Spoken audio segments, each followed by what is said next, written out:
ghostly mark. Cobwebs twine and shadows dance in this twilight somber trance.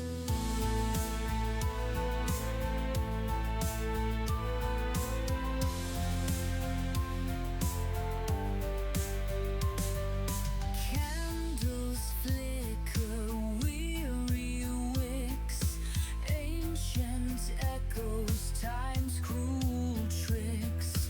Marble figures, frozen pose, amidst the silent sorrow grows. Whispering shadows, secrets keep in the depths where night meets sleep.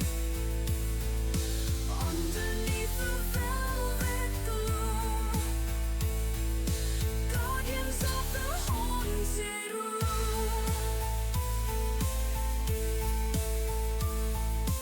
Chandeliers and crystal tears reflect forgotten yesteryears, softly chanting distant cries. Through the arches sorrow sighs. Gargoyles watch with stony gaze, guardians of endless maze. Pipe organ's breath begins to rise, filling air with mournful ties. Whispering shadows, secrets keep in the depths where night meets sleep.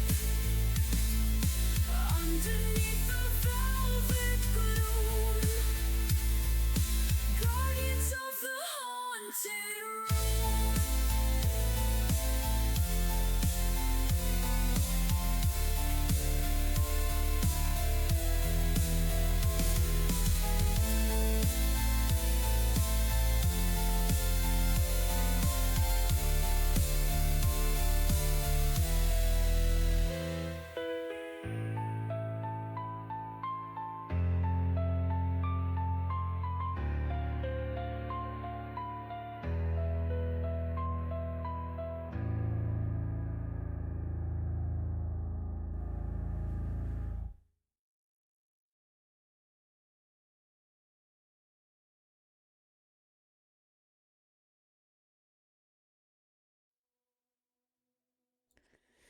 Good afternoon, ladies and gentlemen. For your sins, this is still Lady Red of the Black Pants Legion on a Friday with absolute nonsense. And if we're very lucky, we have a lictor. Do we have a lictor?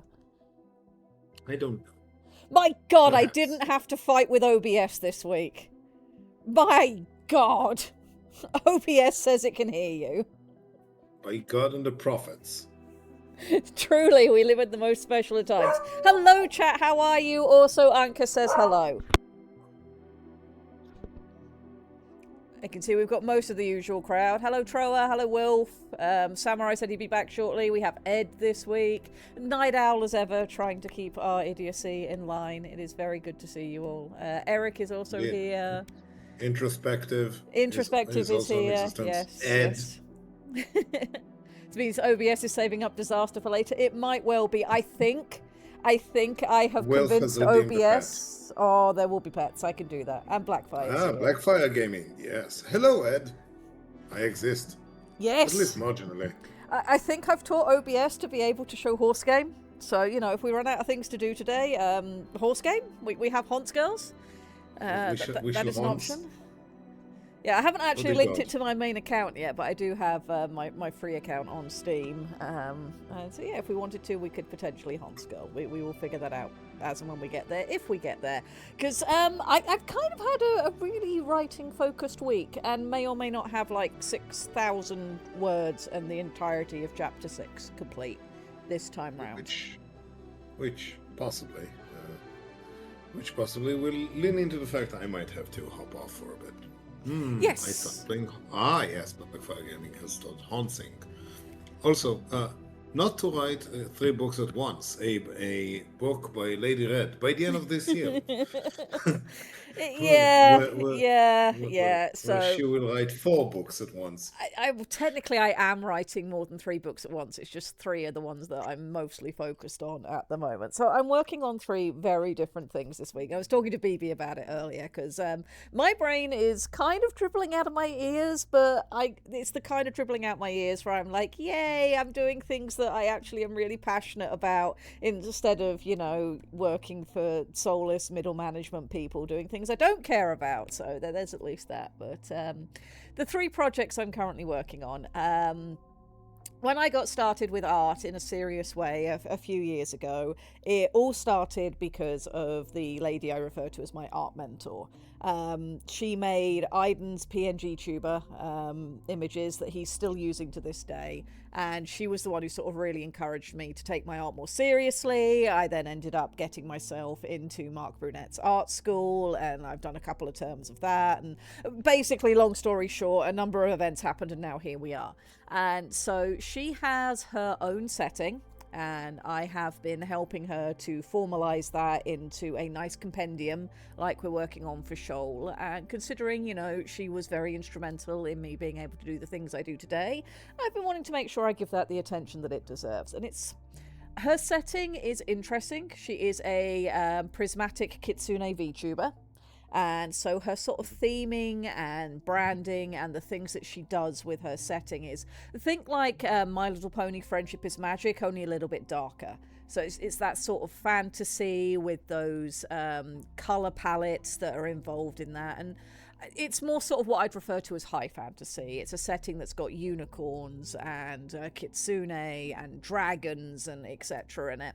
And it's been really, really fun to work on. And it's been really fun working with somebody who has very clear ideas and working through communicating those and how things can link into each other, etc. So I've had that going on, and I don't have that project open in front of me at the minute, but I know it's at like 40,000 words over the last couple of weeks. So that's been busy. That's one thing. High fantasy nonsense. I've also been working on the Hungry Like the Wolf rewrite because I said that was going to happen this month so that it can be available for people to enjoy next month. And that's up to 7 chapters at this point. I can tell you exactly how many. 6 chapters are complete. I've just settled down to start working on chapter 7 next. It is currently at 17,390 words. And that has basically... Yeah. It's been interesting working on this one because I did a full analysis and breakdown that I've spoke about on this over the last couple of weeks of Tingle's style, of the actual extant book, what I like about it, what I don't like about it, how I think I should fix it. And then I've been sat writing it. And one of the things I discovered this week as I was going along was that for all in any art, it is a wonderful talent to be able to emulate other people. It's really hard to let go of your own voice and influences. So as I've been working on the Hungry Like the Wolf rewrite, one of the things that I've noticed is I've got some chapters in there and some moments that are definitely very Chuck Tingle, which was the point, it's to be Chuck Tingle inspired. That's what you guys wanted. But I can't get away from wanting this book to at least make sense and the characters to have slightly more sensible motivations for why they do really dumb things, and for their characters to make sense and not just be annoying and insipid to read about. I can't manage to just step away from that and embrace true absurdity and not even try. It takes a hell of a talent to be able to do that, but this is where my Pratchett has been creeping in. Terry Pratchett was probably the biggest influence in my life for me wanting to be able to write. I started reading Terry Pratchett very, very young. I grew up with all of his works evolving with me, and got to meet the man on 2 occasions, and he was just amazing and absolutely just the person that most inspired me to want to write. And I don't, my own natural voice, when I'm just sat writing, I don't tend to pull in too much Pratchett. There's a very, you can tell that I've read Pratchett if you read any of my normal stuff I write for myself, but it's not something that I'm deliberately pushing or emulating or even in the same tone as what I normally read. Lictor's heard me read my prologue and first chapter of my sort of most passionate work of my own, and there's not really a whole lot of practice. And I'm waiting for more. Yes, we need to pick a day, because I will very happily read you more chapters of my novel. Yay. But as I'm trying to write this romance comedy, I think my Pratchett inspirations are trying to save my sanity. So the serious chapters where, you know, actual stakes need to be established and characters need to have growth moments and some sort of logic needs to be established about why we go from doing this thing to doing that thing, has become very Pratchett and not so much Tingle. So I did have a little chat in the Orcs, in the Shenanigans thread there, like, yeah, I kind of have Pratchetted this. Do we want it to be pure Tingle? Are we happy with it being a mishmash? And it seems people are okay with it being a bit of both. So I think that's what we are going to do. And I return as a man who has written 100k words in a month in 12 days. That is excellent. Very, very excellent. I know I can do at least 80k in a month. I can probably do 100k or more, and then it will need a lot of editing afterwards. But yes, that's a lot of words. That's a whole novel. It is, and it's like not as hard as you think it might be. So for people who are maybe not aware, there is this challenge called NaNoWriMo. It stands for National Novel Writing Month, and it used to be that there was this organization behind it and you could do it formally and there was all of these things. Then there was some controversy when AI came out, and I personally have never formally done NaNoWriMo as part of like the actual website and all of the stuff that goes on there. But every November, with the exception of last year, I have tried to make a focus on writing in November. Last year I just did not have time. I got pulled into a very fun project that has been releasing on the Black Pants Legion YouTube channel.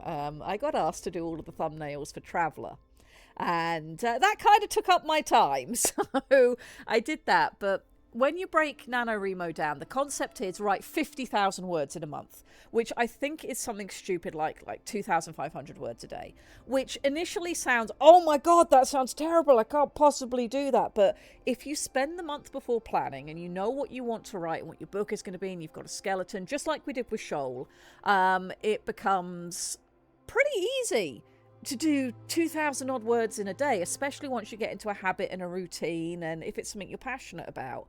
And yeah, I think after the first year, for most of the years I did it afterwards, 50k was easy. I could do 80k and that was fine. So it's not as hard as it seems, but it, like with all arts, it becomes a lot easier if you engage in it a lot. Yeah, absolutely. Yeah, the more you practice, the more you do it. And the other big thing is write something you're passionate about. If you're writing something you don't care about or something that you can't put some of your own investment into, then writing becomes a real slog. It becomes really difficult if you don't care about what you're writing. Oh, hello, Diggs. I hope you are doing well. We have concern from the bear friend. It's fine. We're not doing war crimes this week. Does that help? No war crime. No war crimes. I haven't even seen Zork today. Yeah, and only Zork ever does war crimes. Yes. I never do war crimes. Yeah, no, none of the rest of us do war crimes. Only Zork does, and that is who can be put into auxiliary jail. The rest of us are fine, I swear. Maybe introspective 90 as well. I haven't done any war crimes. No, none of the rest of us invented war crimes. I'm sure Night Owl will totally back me up on this. So that's two of my projects. I've got the nice high fantasy setting that's aimed at a slightly younger audience and is very wholesome. I've got the Hungry Like the Wolf rewrite, which the word wholesome probably doesn't attach to it, but hopefully amusing does. And then the third thing that I'm working on, of course, is Shoal, which is our action adventure on a very strange setting that we've built from the ground up, and is, although it's got some sort of like little humorous moments in it, it's mostly a serious and kind of complex story. So none of these three things are like the other. Nope. All of them are very different, and it has been a week. And this is without counting the fact that I'm also trying to write two things just for fun of my own if I get any spare time that I don't just decide to dedicate to video games because I've turned into a vegetable. And of course the art projects I'm doing as well. and or entertaining other people, or having social life, and or having three beagles who do everything but let you rest. Yes, yeah, and I would say what is a social life, but I have been doing something else to do with writing this week that has been very interesting and very enjoyable. It has been quite some time since I read a new book just for fun. Occasionally I'll go back to books that I'm very fond of, and that'll be sort of like, you know, a relaxing thing that I do, and time being the premium that it is these days, I just haven't had time to just sit and delve into new books. However, Parallax has been wonderfully insistent in the best way. He really wanted me to read some books that he's very fond of, and especially recently because the author has sadly passed away in recent memory. So this week I have been reading Hyperion by Dan Simmons. I've only read the first 2 chapters so far because I get like an hour each evening if I'm lucky, if the boogles will let me have any quiet time. I'll get about an hour each evening. So I've been reading Hyperion, which is not the sort of book that, left to my own devices, I think I would have ever just picked up off of a shelf. Reading the back of it would just be one of those things where I go, well, this is probably not quite my thing. I'm sure it's good, but it's not quite my thing. But Parallax is very passionate about these books. I was like, no, I'd love for you to try it. If you don't like it, that's fine. But, you know, Squick's got my copies. I'll get him to bring them over to you next time he visits. And he did, and I've started reading them. And I am fascinated. I have really enjoyed the first 2 chapters. I don't think this is going to be one of those books that's for everyone. But I have been very much enjoying reading it and having this sort of sci-fi element in my life, and I did make the mistake of reading to halfway through chapter 1 one evening and stopping there, and then I read the other half of the chapter and stopped there and went to bed with my head just full of horrible body horror fridge logic. So that was an interesting evening. I managed not to have too many horrific dreams. But I like that a book managed to pull me in enough that my brain was trying to chew over what it had been presented with and the full connotations thereof. So yeah, I've done some recreational reading this week. It's been very nice. Very nice. Who knew? Reading. Fun. Yes. Who'd have thunk it? Yes, reading is a great thing. I love it. It's wonderful. What about chat? Anybody in chat reading anything good this week before we just leap over into all of the nonsense I have to read to you guys this week? Yeah. Recreational horrors beyond your imagination. Basically, yes. Parallax had warned me that the first chapter of Hyperion is a sort of slower build. For me, it was... I understand why some people have the criticisms that they have, that the consul, who is the first character that you're introduced to, seems pretentious, which makes you think that the writing, you know, the whole book might end up being pretentious because it's the author. It's not, and there's a really good reason, I think, why the character's introduced as being about Wagner and you know, Saxon English and all of these pretentious things. It's a really good character setup for how he will go on to act as other people get involved, and for what his motivators are probably going to end up being. So I've really enjoyed that. The chapter 1, which is then telling the story of the priest and why he's invested in going to the planet Hyperion. It starts out basically like a travelogue. You're reading the journal entries of a father who went off into exile on this planet and to find a sort of remote tribe to go and be in exile with.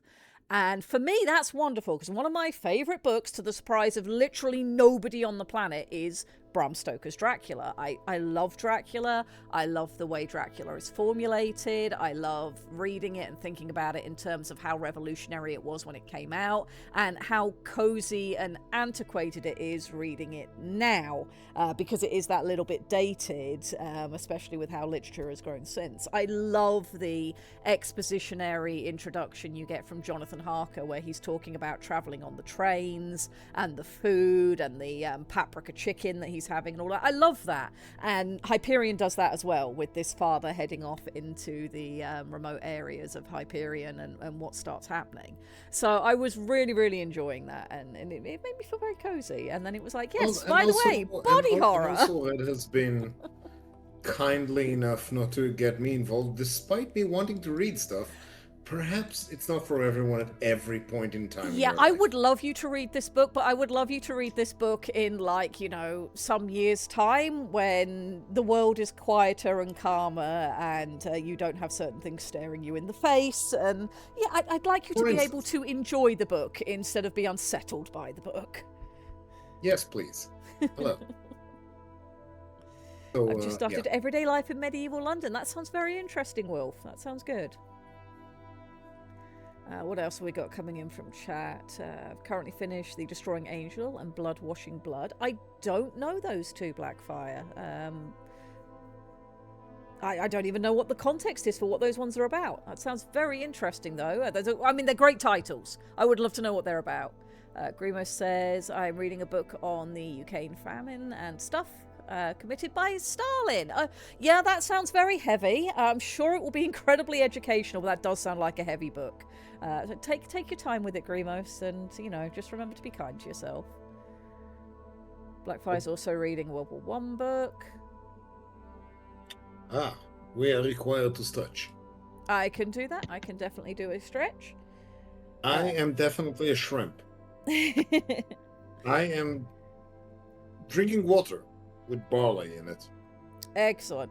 Eric is reading Strange Frequencies and some Junji Ito. Junji Ito is a just fascinating author to follow. Writes some really, really interesting stuff, and is just by all accounts, a very peppy dude, which is cool. Tro's been catching up on his sister's writing. That's excellent. Just not keeping in order events. And keeping things in order events is very hard, especially when you're really excited about an event that's supposed to come up later and you have to write it right now. I get this. This is fine. Okay, Blackfire says they're history books. Okay. Yes.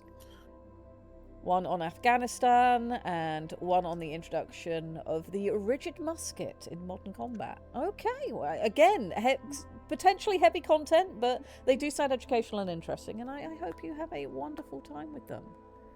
Went back and reread Black Company this week, so everybody's been reading tons of stuff. That's really good. Yeah, and Black Company, I recall, but I've only ever read the first book, but I heard the entire series is kind of interesting. Yeah, typos be doing that, and spell checkers are incapable of doing their own job. So the introduction of the rifled musket, yes, which, rifling changed a lot. Oh God, we're accurate now. Yeah. So suddenly the entire tactic of shooting people has changed from volume, and suddenly you need smaller units, you need the ability to move around problems. Yeah, it made things problematic. You know? Both more efficient and more troublesome at the same time. Kind of like the introduction of the crossbow. Kind of like humans, no? Yep. It's almost like we repeat cycles, just with increasingly powerful weaponry. Alright, I have had my water break. I did do that as well, Orc Slayers, and I've stretched, and my posture is terrible, but Anka's is super comfy, if that helps. She is currently laying next to me with all of her paws stretched out, getting ready for a nap, and she has tiny, tiny, tiny hiccups. And it is very cute. Haunts, yeah, we might haunts today, Lord Noob Skills. I can't guarantee we will haunts. I have a lot to read, but we might haunts today. And I'm certainly willing to talk about haunts if people so wish. I can't remember who it was, but somebody said they'd picked haunts game back up. Who is your favourite haunts to run? For those who play, which is your favourite haunts? And before anybody asks me, I don't have one. I do not have a single Oshi that I am particularly about. But there are some haunts I do favour. I don't have haunts game, but I love science haunts. Agnes Tachyon. Agnes Tachyon is a great haunts, yes. Her characterization in the games and anime is wonderful, and the real horse had a very, very remarkable career. Gold Chip, I mean, you can't go wrong with Gold Chip. Gold Chip is always a great choice. Chaos Gremlin in horse form. I've just started watching season 3 of the anime, and Gold Chip sort of passing the torch to Kita-san Black to then go on to the Dreamlet. Just wonderful. Gold Chip is fantastic. Sakura Bakushino, just for the ease of short tracks and end of day brain off time. That is perfectly reasonable. Taiki Shuttle is also really good for that, because with Taiki, it's just train speed, win. That's it. Speed, win. Yep, just train speed. You do not need to worry about training anything else, just train speed, she wins. That is appreciable. They have just brought out a new game mode for Hont's game.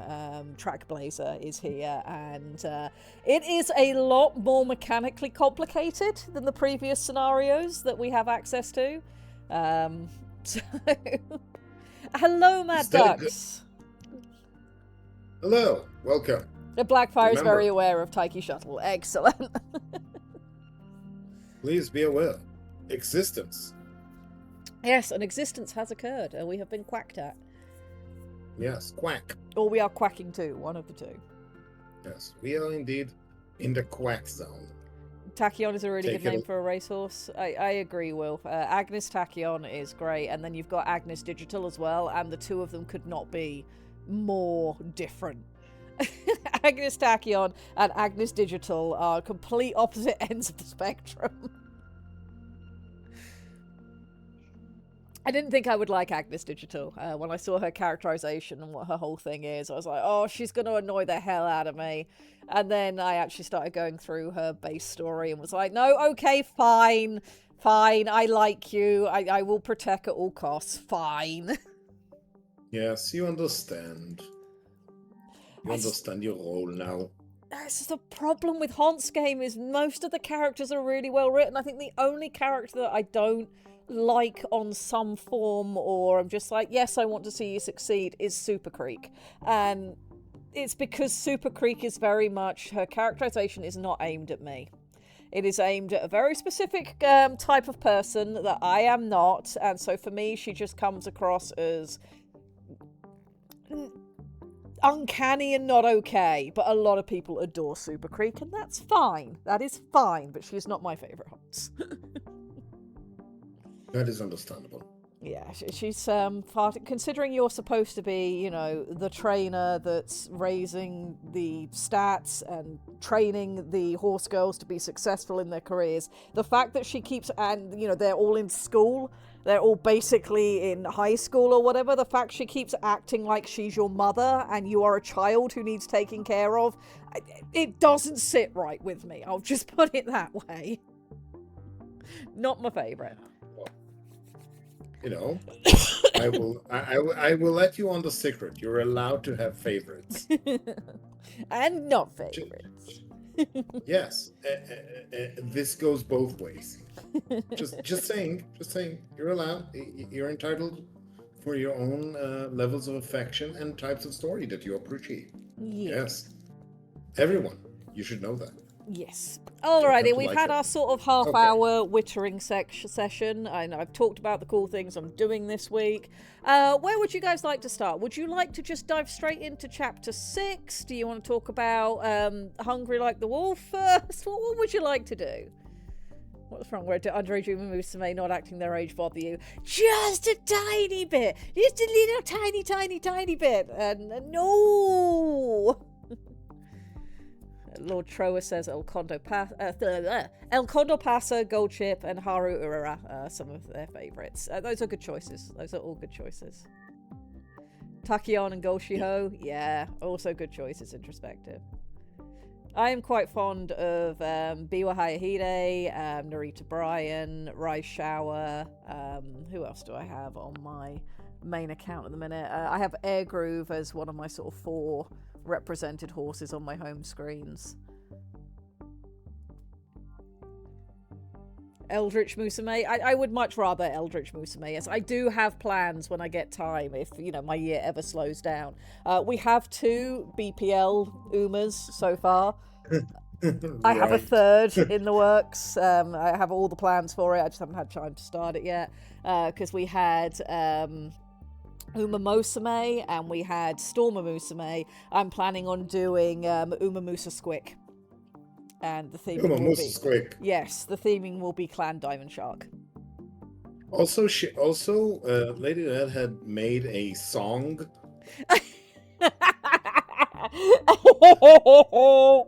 Yeah, I did.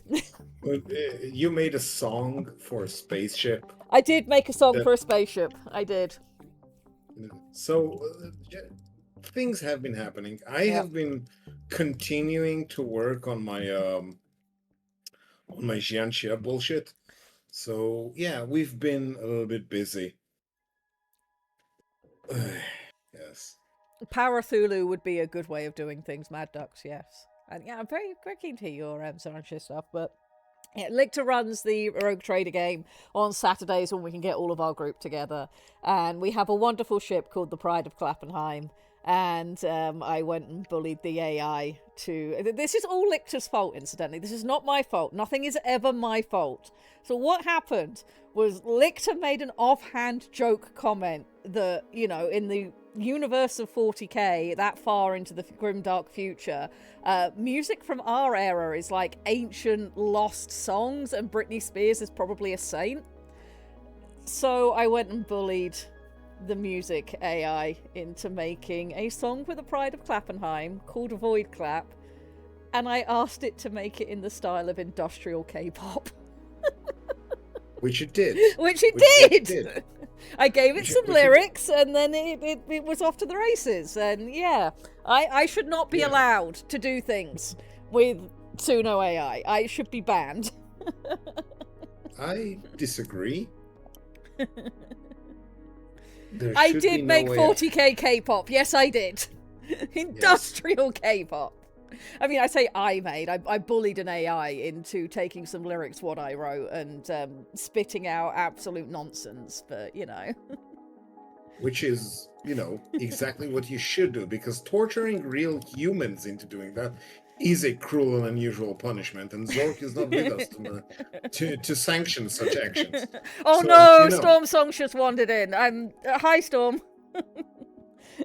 Yes, Storm exists. Storm does exist. Storm makes good music. Storm makes real music. Yeah, we're just, you know, we're just, you know, sanctifying it with dynamite, so to speak. Yeah, it's been a week. It's been a week.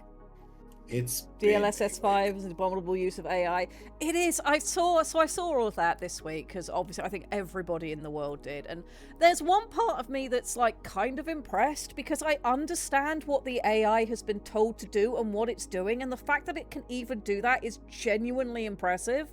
But at the same time, of course, I'm in the same boat as everyone else, like, oh no, this is terrible, because what it's been asked to do isn't something it should have been asked to do, because it doesn't have the ability to discern the things that it should have discerned. So if you give... What did it do?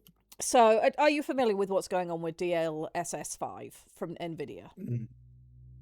No.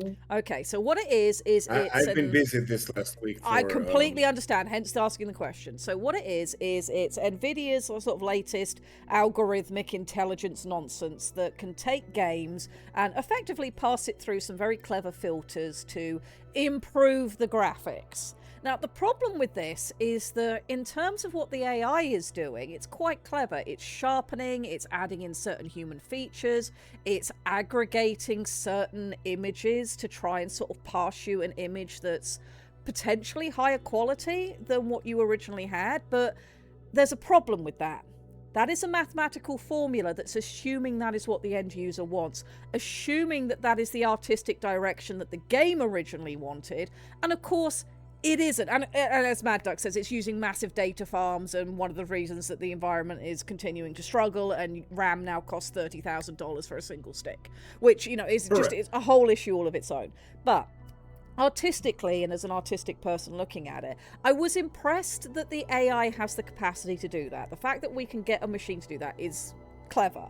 I don't know why we're getting machines to do that, because what it was doing is it takes out things like fog or cloud or like ambient atmospheric depth that a scene might have. So like Resident Evil 9, they did a scene that has Grace in the city, and it's very deliberate that they've put in like sort of these smoky areas in the distance, you know, to make it sort of look like the city is steaming and slightly dirty and very lived in. Well, it lifted that out and made it cleaner.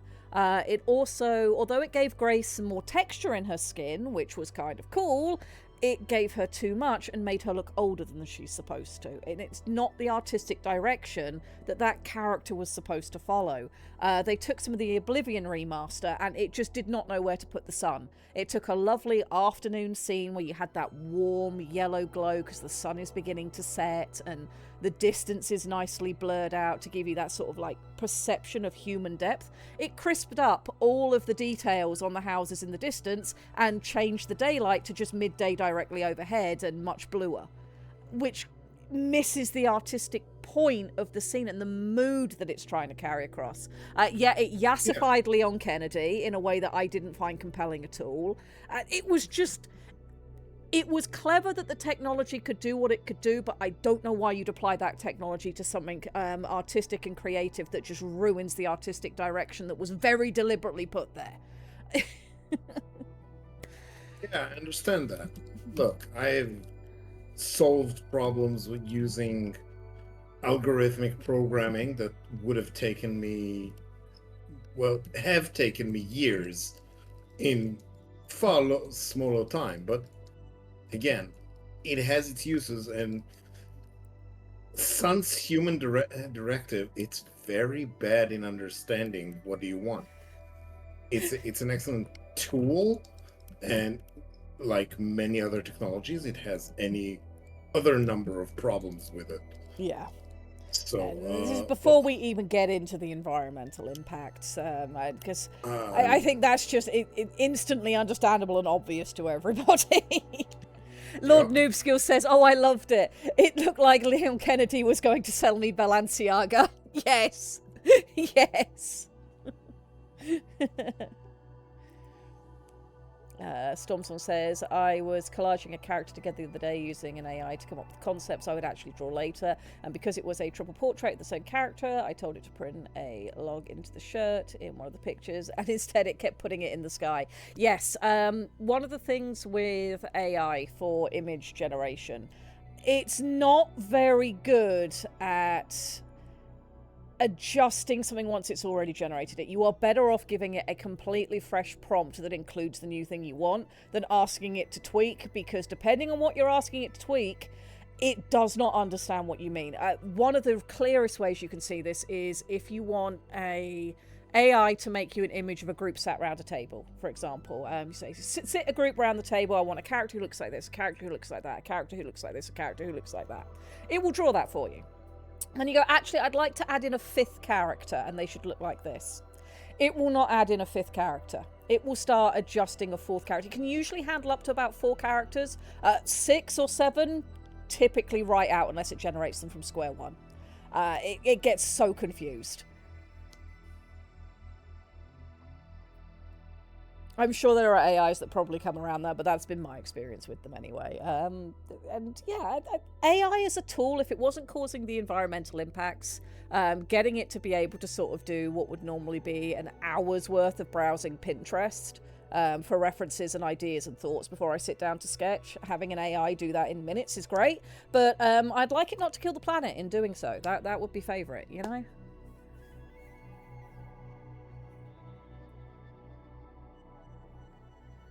Ladies and gents, I'm happy to announce that Digiman is here. He is both a really nice guy and the official BPL dwarf. 11 out of 10. Would storm a mountain to take it back from a dragon with him. Excellent. Let us know how that goes. I have some spare mountains up here if you need them at any point. Mountains? Yes. I'd like a mountain or two. Yes, we have mountains. We have wonderful mountains around here, including our nearest mountain, Mount Baker, which is a volcano. And just beautiful and fantastic. And I would like to take more people to see it. I have a mountain close by. It's called Armageddon. Yeah. You have a lot of things going on in your area close by that have to do with Armageddon. It's just Armageddon. Yeah, you actually have the mountain Armageddon. Yes. Yeah. It's just a mountain. It's not very tall.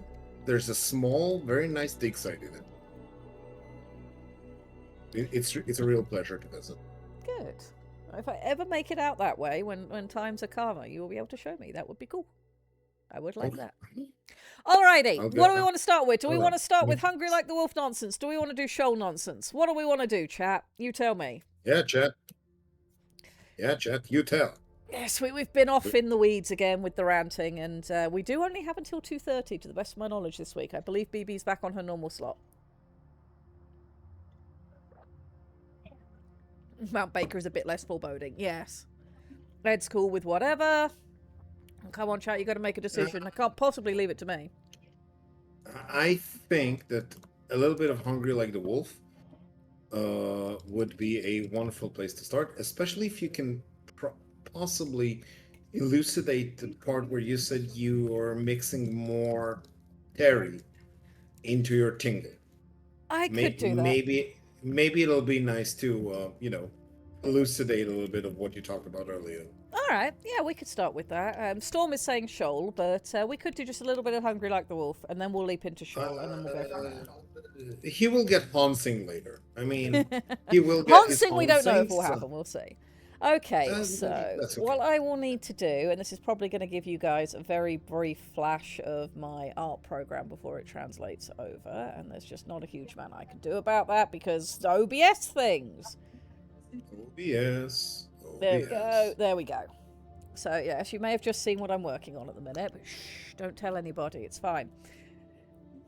Yeah. All right, Hungry Like the Wolf. So chapter 1, I think was pretty fine. It was mostly sort of tingle-like. The meeting was not an email, is tingle-like.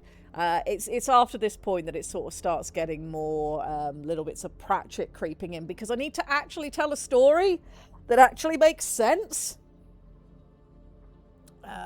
So there's that. What would be these? Valentines in July might be the one to do, because it goes from sort of what the first half of the chapter is more Pratchett-y, and the second half is very tingle. So I think chapter 5 might be the one to dive into. Excellent. Let's do that. Alrighty. And it's just under 3,000 words, so it shouldn't take that long. Alright, let's check in with chat and make sure people are okay with this. Yeah, you didn't see anything introspective? Nothing was there? If Red were ever to say, Ducks, I have a spare hour, give me a prompt, I would describe my brown tabby tabaxi catfolk D&D character with a tricon hat and a cup of coffee at all times and wait to see what she does. That sounds very fun. Unfortunately, I do not at the moment have an hour with nothing to do. I'm so sorry. It's not for a lack of desire. I just need more hours. BB literally landed in my DMs today and was like, hey, can you do this? And she doesn't need it till end of April, which is great because I can't do it any sooner than that. But yeah. Good God. More stuff? More stuff. Yes, there's... I know. But stuff. I like stuff. I like doing things. Yes, we also like that you do stuff. However, we need more hours in the day. So I'll sleep when I'm dead. It's fine. Thank you. That's really reassuring. I'm sure everybody liked that. Alrighty, let me read some nonsense to you guys so everybody can be giggling. Alright, chapter 5, yes. Valentines in July. So at this point, we have gone through, the two of them have met, they've agreed they're going to work together on the harvest. Alaric has taken his Savage Wolf out to make sure it's working. I have added in an element that isn't in the original because he just takes it out for a spin, brings it back, and is like, I'll just have my next meeting, meet me here, and it's Devendra. And so he just lets this antagonistic Terran that clearly doesn't like him just come on to Clan Wolf base, and then into the hangars, and then into his Savage Wolf for literally no reason, and nobody comments on how stupid an idea that is. So I added in a little bit that makes it, why did he end up having this meeting here? When he took his Savage Wolf out for a spin, I just added a very short bit where through one of the gaps in the base defences that's still being repaired, there is a pot shot taken at him by a lone mech outside. They're then not able to track down because thankfully Unity City and Clan Wolf Base, which is outside Unity City, which is real specific, is in the Pacific Northwest. And I live in the Pacific Northwest and happen to know that it's mostly made up of really misty valleys you can lose stuff in, especially if your mech is still damaged and the sensor suite is not fully online. So that was what I added in. That's why he's late for his meeting. When he comes back, Vickers will sort of make some comments about why Darvendra is here. It's still not good logic. This is still not good logic. I can polish a turd. I can't make it not a turd. But I've done my best. So that's where we're at. That is fair. That is what I'm going to read to you this week, and we will see what you guys make of where my writing is currently at. Chapter 5, Valentines in July. Clan Wolf Base, outside Unity City. Specific, aren't we? North America. Get used to it, we aren't leaving. Terra, the Cargadate, 9th of July, 3151, 1530 hours. By the time Alaric Ward climbed down from the outer footholds of his Savage Wolf, the technicians nearest the service apron had developed the careful stillness of people pretending not to listen. Chance Vickers was waiting at the foot of the maintenance ladder, with a datapad in one hand and the expression of a woman who had spent the last half hour being professionally disappointed. "Dr. Elstone is here," she said. Ward stepped down onto the concrete. "She is?" "Yes. When you ran into trouble, I called to inform her you may need to cancel your meeting. She offered to be flexible, as she had good news. I've asked her to wait in the perimeter office near the gate." For a moment, he said nothing. His gaze remained on the fresh laser score that had scarred the Savage Wolf's armour in a blackened streak across one flank. A glancing hit, nothing catastrophic. More than enough to make the point. He looked at it for a long second and then turned to Vickers. "Bring her here." Vickers stared at him. "To the hangar?" Ward considered that, then shook his head once. "No, parade ground." "That is still a terrible idea." "I am aware." "She is a civilian." "She is a relief executive." "She is also attached to a retired Terran colonel and has a talent for loudly objecting to your decisions." Ward looked at her. "Yes." Vickers pinched the bridge of her nose. "You are doing this on purpose." "Obviously." She exhaled sharply through her nose. "I will retrieve the doctor and her escort." Ward gave a slight nod and turned back toward the Savage Wolf. Behind him, Vickers muttered something that sounded suspiciously like a prayer for either patience or artillery. By the time she returned with Davendra Elstone and Colonel James in tow, Ward had moved the Savage Wolf out onto the parade ground at the edge of the hangar sector. The machine stood at rest in the open air, its posture somehow no less watchful for being still. Fresh armour patches caught the afternoon light. The new laser score remained visible, ugly and black against the repaired plating. Davendra took one look at it and curled her lip. Ward, standing below the machine with his hands clasped tight behind his back, caught the expression and let the faintest suggestion of a smirk touch his mouth. "As I thought," he said. "You wear yourself on your sleeve." Davendra looked at him, then back at the mech. "Clanfolk prefer directness, do they not?" she said. "I have no love for your war machines. What a waste of metal and effort." James, a few steps behind her, took on the increasingly familiar expression of a man who had somehow become the babysitter for two highly accomplished idiots. Across from him, Vickers met his eyes briefly. There was a great deal of unspoken understanding in that glance. Ward ignored them both. "This waste of metal and effort," he said, resting one hand lightly against the Savage Wolf's leg assembly, "is part of why Terra remains under one government rather than collapsing into 3 competing disasters before the month is out." Davendra folded her arms. "And yet it still seems to spend a remarkable amount of time needing repairs." Ward's gaze flicked to the laser score mark.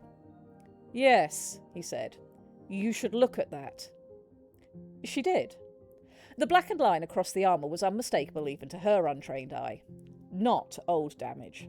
Fresh. Her expression shifted, just slightly. Ward noticed.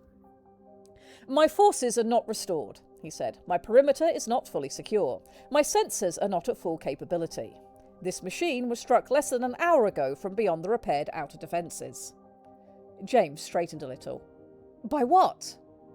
"Likely a single hostile mech using terrain and sensor gaps to probe the base," Ward said. "It withdrew before we could identify it."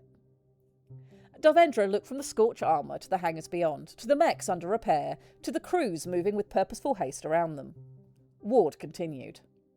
"You want civilian mechs returned. You want treasury support. You want long-term recovery started before the harvest closes in." "Yes. Our meeting today was so I could tell you the board agreed and we will move forwards. Recovery is what I want more than anything." "So do I," he said. But in the immediate term, material movement must be prioritised over medical support. Devendra's head snapped towards him. What? Armour plate, weapons components, structural replacements, transport fuel. If I do not get enough military hardware back online quickly, I will have no choice but to delay civilian restoration further. That is not prioritising materials, Devendra said sharply. That is cannibalising relief for war. That, Ward replied, is called surviving long enough to have a harvest at all. She stared at him. He went on, calm as ever.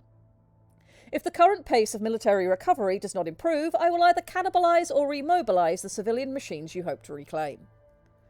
For a second, she said nothing. Then her mouth thinned. Maybe, she said, if you insist on arming civilian equipment, we should just stick ploughs on your Savage Wolf when autumn comes. A few technicians nearby went very still. James closed his eyes briefly. Ward regarded Devendra for a long, unreadable moment. Then he turned to a nearby tech, took the cooling vest the man had been carrying, and pushed it into her arms. Put that on. You will want to remove your coat and shirt. Devendra blinked at the vest, then at him. Excuse me? You will come with me, Ward said. It seems you need perspective.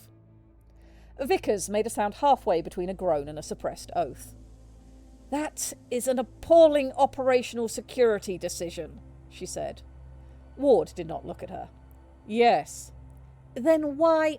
Because, he said, cutting across her quiet finality, I want the doctor to understand exactly what she is asking me to risk. Devendra looked down at the vest again, then at the towering Savage Wolf, then back at Ward. I am not afraid of heights. That is fortunate. Are you afraid of heat? James rubbed a hand over his face. Please tell me this is not normal. No, Vickers said flatly. It is only Tuesday.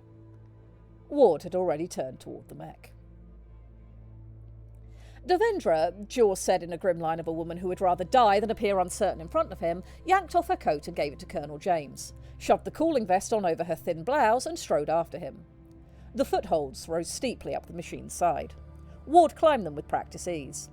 Behind him, Devendra followed without complaint, refusing the offer of assistance from the nearest technician on principle alone.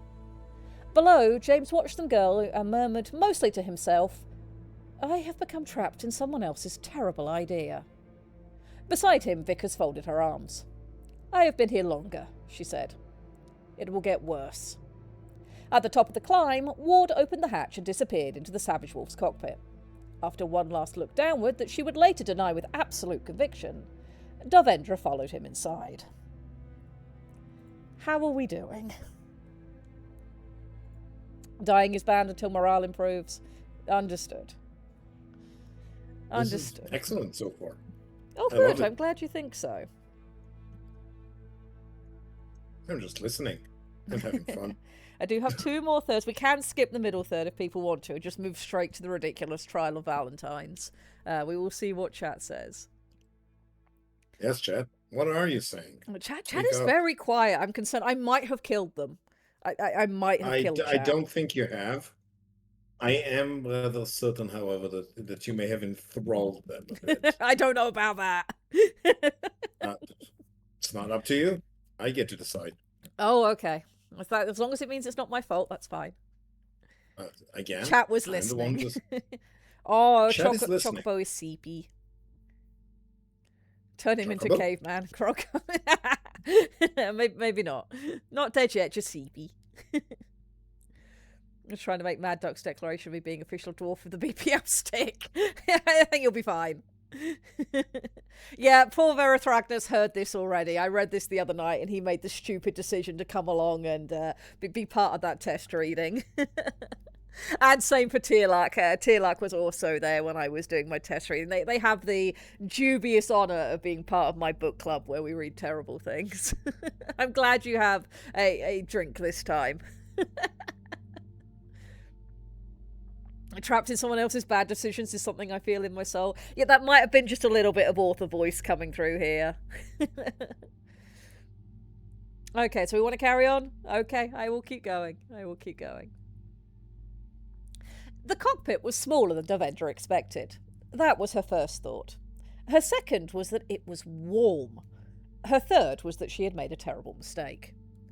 Ward settled into the command couch with the ease of long familiarity, one hand already moving across the console as systems flickered to life around them. "Close the hatch," he said. Davendra did not move. "It's already hot," she said. "It will become hotter," he replied calmly. "That is why you are wearing the vest." She stared at him. Then, with the air of someone accepting a dare she fully intended to resent, she reached up and pulled the hatch down. It sealed with a heavy final clunk that made the space feel immediately oppressively enclosed. The heat rose almost at once. "Oh, that is awful!" "Plug in the vest." He handed her a cable without looking. She fumbled it for a moment, found the port, and connected it. A faint hum followed, and blessedly cool air began circulating through the fabric. Davendra exhaled. "That is significantly better. Yes, it is a critical system. If it is broken or breaks in combat, it is unpleasant at best, fatal often. This is one of many things we must keep functioning." Ward did not look at her. He was busy bringing the machine online, displays flaring to life in layers around them. It was only then that she became aware of two additional deeply inconvenient facts. The first was that the command couch was very specifically shaped. The second was that Ward had, at some point during startup, removed the outer layers of his uniform, leaving him in the cooling vest and very little else. Davendra stared very firmly at the forward display, and not the rich heart print on his boxers. "You could have warned me," she said tightly. "You were warned," Ward replied. "It becomes hot." "That was not the warning I meant." He glanced at her briefly, then back to the controls. "I assumed you possessed basic observational skills." Davendra did not dignify that with a response. "Sit," he added, gesturing towards his lap where he had placed a small cushion with maddening practicality. "There is not sufficient room otherwise." "I am aware," she snapped. She perched, stiff-backed and deeply conscious of the fact that this was happening, and it should not be happening, and that she would be thinking about it later and be extremely annoyed. The displays stabilised. Lines resolved into grids, grids into terrain, terrain into a living map of the world outside the cockpit. Every angle, every surface, every object reduced to something the machine could understand, track, and, if required, destroy. Davendra stared. It was intimate in a way she had not expected. The world reduced, interpreted, and made legible through a system designed for violence. Ward tapped a panel beside her. "This," he said, "is what you need to understand." A targeting reticle appeared, clean and precise, settling over a maintenance gantry at the far end of the parade ground. "If I wished to destroy that structure," he continued, "I could do so." Davendra swallowed. "I gathered." The reticle shifted. Not broadly, not dramatically, specifically. "But that is rarely the objective." The display changed again. The gantry was no longer a single thing. It fractured into components, each one isolated, labelled, evaluated. "A joint," Ward said. A small section lit up. "A support strut," another point. "A power coupling." Each glowed in turn, surgical and exact. Disable the structure, remove function, leave the rest intact. Davendra leaned forward before she could stop herself. "That level of precision," she said. "You can do that consistently?" "Yes." She frowned. "And you choose not to?" "Sometimes," Ward said evenly. "The correct answer is still overwhelming force." She watched the targeting system recalibrate again, widening, escalating. "And the cost?" "Ammunition is expensive. Repairs are expensive. Replacement is expensive." A beat. "Waste is inefficient." Davendra blinked and then leaned back slightly, her shoulder brushing very briefly against his chest as she did so. She froze. Then, very deliberately, leaned forward again as though it had not happened. "You're telling me restraint is a budgetary decision," she said. "I am telling you," Ward replied, "it is also that." She made a face. "That is the most horrifyingly practical thing I have heard today." Ward allowed the faintest hint of satisfaction to show. He moved the mech. The Savage Wolf stepped forwards. The motion translated through everything. Frame, seat, structure. into something that bypassed thought entirely and settled somewhere deeper. Davendra's breath caught. "Oh. Yes," Ward said. She swallowed, eyes fixed on the display as the ground shifted beneath them. "Oh," she repeated, quieter this time. The machine did not feel like something commanded to walk. It felt like something that decided to move, and then the world adjusted to accommodate it. They circled the parade ground slowly. Each step was deliberate, controlled, measured with an awareness she had not expected. "This is not a farm machine," Ward said. "It is not designed for endurance labour or soil management or cargo hauling. It is designed for combat mobility, threat response and tactical positioning." Davendra watched the system shift as they moved. Micro-adjustments, balancing inputs, predictive overlays updating in real time. The complexity was staggering. "You couldn't just retool it?" she asked, though the question already felt weaker than it had a few minutes ago. "Into an agrimech?" "Yes." "No." She hesitated. "No?" she repeated. "No," Ward said. "The systems are incompatible. The frame tolerances, the power distribution, the control architecture, everything is built for a different purpose. Agrimechs make space to gather crops and add to their weight as they work. This machine is already 75 tons and cannot handle much more because it is covered in armour." He paused. "It would be like attempting to turn a surgical theatre into a bakery by replacing the knives." Davendra huffed. "That seems unnecessarily dismissive of bakers." "It is dismissive of the concept." She leaned back again, more carefully this time. Which, unfortunately, made her more aware of the fact that she was still sitting on him. The heat of the cockpit settled into something constant now, held at bay only by the cooling vest. Beneath that, she could feel the presence of him. Solid, unmoving, entirely unconcerned by the situation. It was infuriating. It was also... She straightened abruptly. "I see your point," she said, a touch too quickly. Ward glanced at her. "Good." They completed the circuit and came back to rest. For a moment, neither of them spoke. The machine idled around them, systems humming, alive in a way she had not expected to feel. Davendra looked at the displays, at the targeting overlays, at the systems that could choose to destroy a building or spare most of it, at the scorched armour she had seen outside, at the reality that she had been trying very hard to keep at arm's length.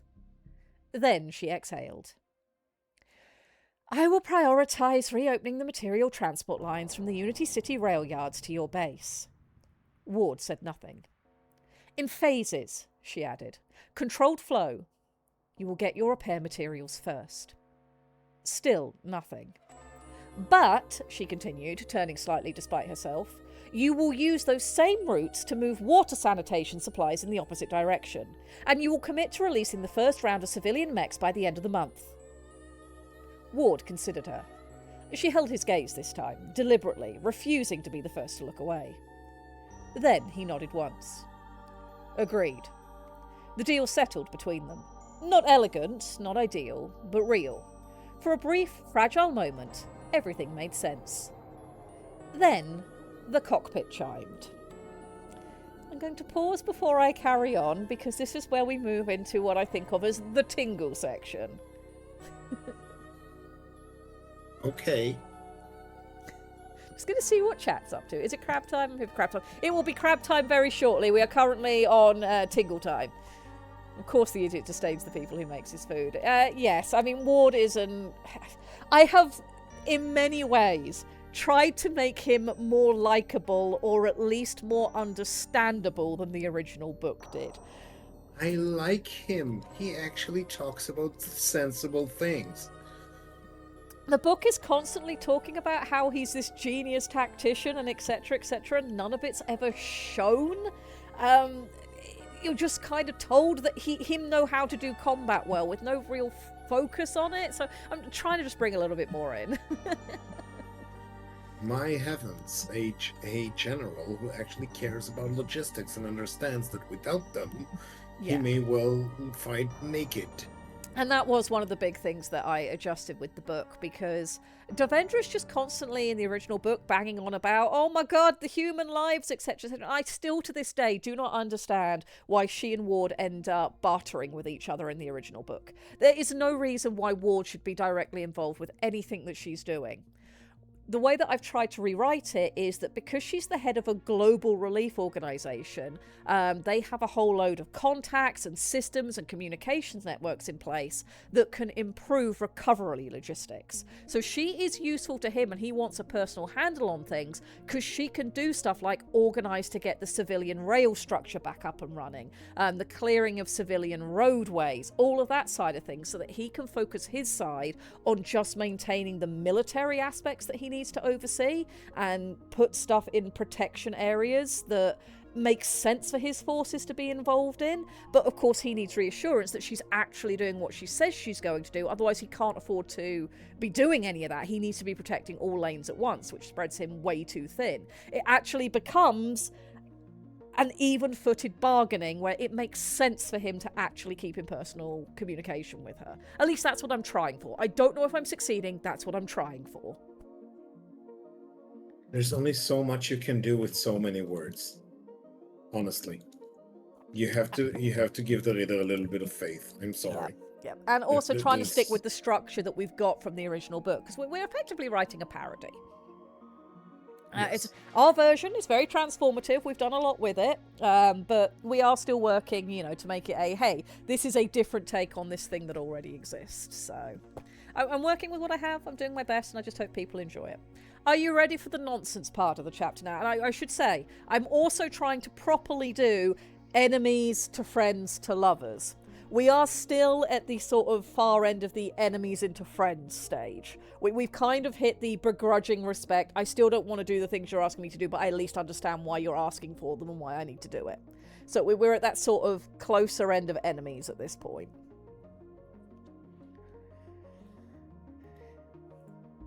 All right. I shall read the last part of this chapter, and then we'll do something slightly more sensible. The cockpit chimed. Sensible. It came as a soft, cheerful tone. The displays flickered. Pink. Devendra froze. What, she said slowly, is that? Ward frowned at the console. Another chime. The lighting shifted, subtly but unmistakable, into something warmer. Softer. A faint saxophone melody began playing through the cockpit speakers. Devendra turned her head very, very slowly. What is that? Ward stared at the display. Trial criteria met, the system announced pleasantly. The pink lighting deepened. Devendra looked down, then at him, then back down, then back at him. You are wearing heart-patterned undergarments, she said. Ward looked down. So are you. They stared at each other. Devendra's face went scarlet. These are practical garments. Ward turned back to the console, scanning rapidly. It appears, he said with the grave seriousness of a man confronting a battlefield anomaly, that a trial of Valentine has been initiated. A what? A trial of Valentine. That is not a thing. In clan culture, there are many trials. The saxophone grew slightly louder. Devendra pointed at the console. Turn it off. I am attempting to do so. Attempt faster! The system appears to be locked. Of course it is. Ward frowned. The culmination of the trial, I do not care, ends in a kiss. Devendra stared at him. He met her gaze, entirely serious. I will match your challenge, he said. I did not challenge you!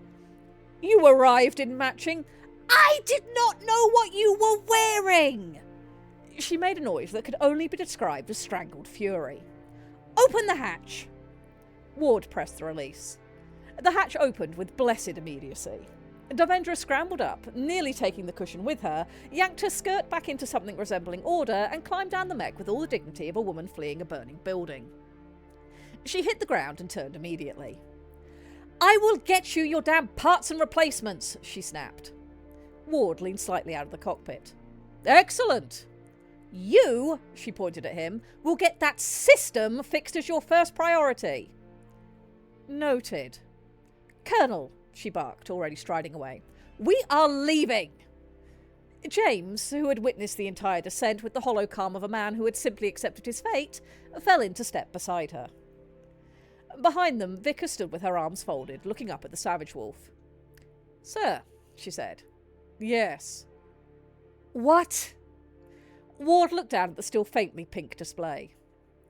I believe, he said, that one of the technicians is about to have a very difficult day. And that is the end of chapter 5. How are we doing? That is wonderful. I don't know why. This is great. Yes, more. Thank you. Hello. Doctor Who says there needs to be a retractable disco ball. I'll tell you what, I won't add that into this chapter. I will add that into a later chapter as a callback to this chapter. I am very happy to do that. Only if he fires all the lasers. That will eventually happen towards the end as well.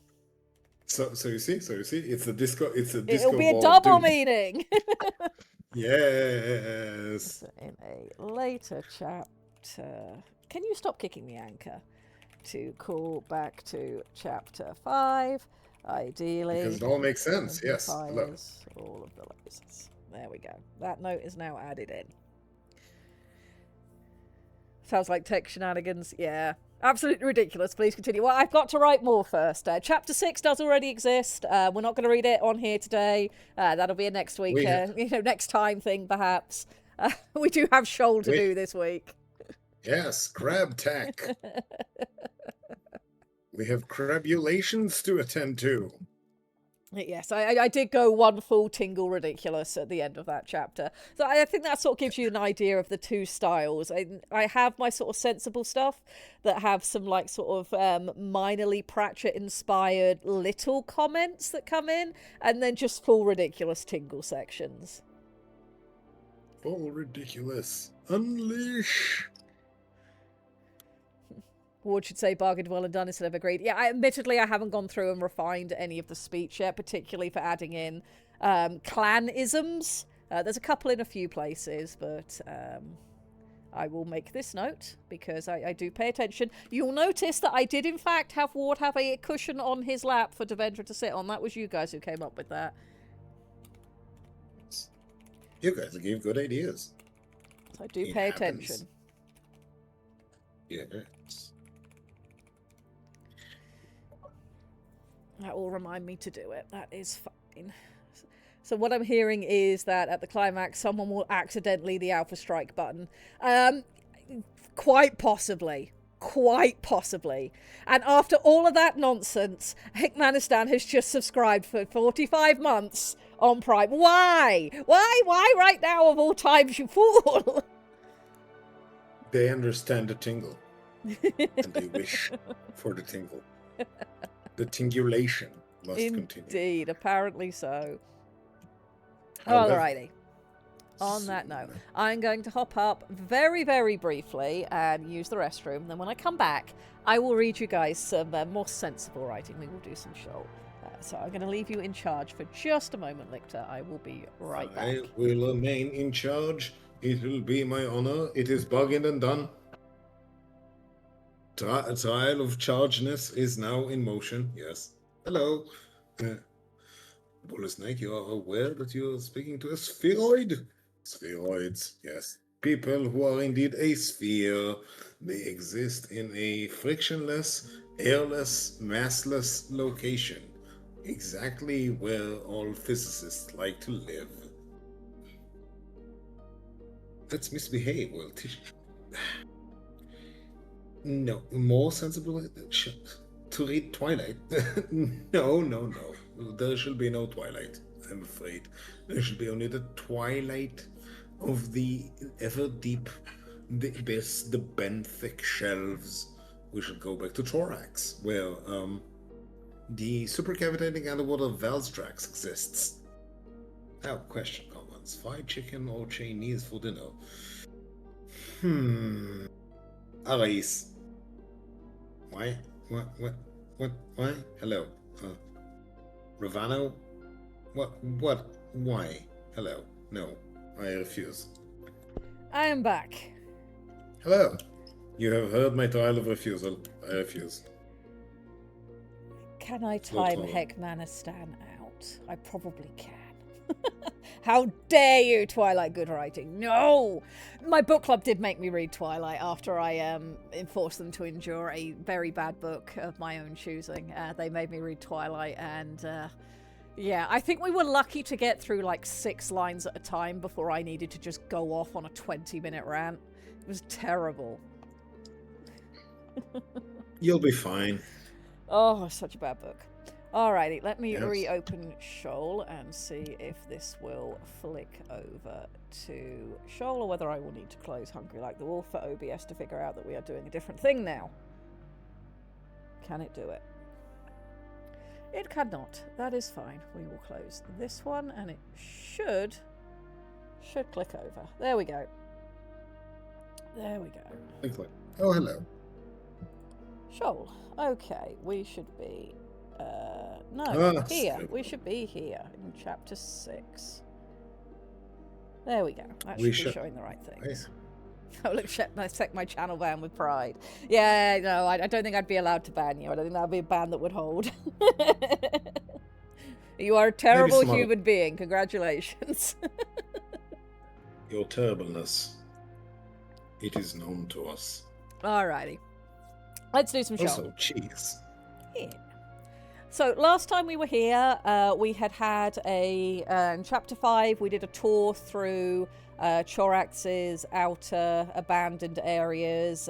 We sent our intrepid adventurers into old eateries, into an old nursery creche, into some food caves, and everybody was feeling a little bit somber. And then towards the end, they ran into a Susella, which, you know, they're symbiotes. They're always attached to a Salacian of some kind. And that's when they discovered the little Archaea girl that we said was going to be in our story. A local native who has been watching them, and they drew her out. Jabra picked her up and drew her out. They took her into camp to have food and ask her about the local area and any stories. And her name is Sevian, if I remember correctly. And everybody seems to have agreed that she is indeed cute and adorable and must be protected at all costs. Sivan, that was it. It was Sivan. Sivan. Yes. Sivan is her name. And she is from the Place of Rising Swells. That's the translated series of cliques, etc. that is her village. Place of Rising Swells. So we finished off... Which makes a lot of sense if you're an Archaeal. We finished off with her sitting down and Mags asking her for village stories about the abandoned city of Chorax. And she was about to begin when we left off last time. So that's where we will be picking up from with chapter 6. Let's take one last quick look at chat.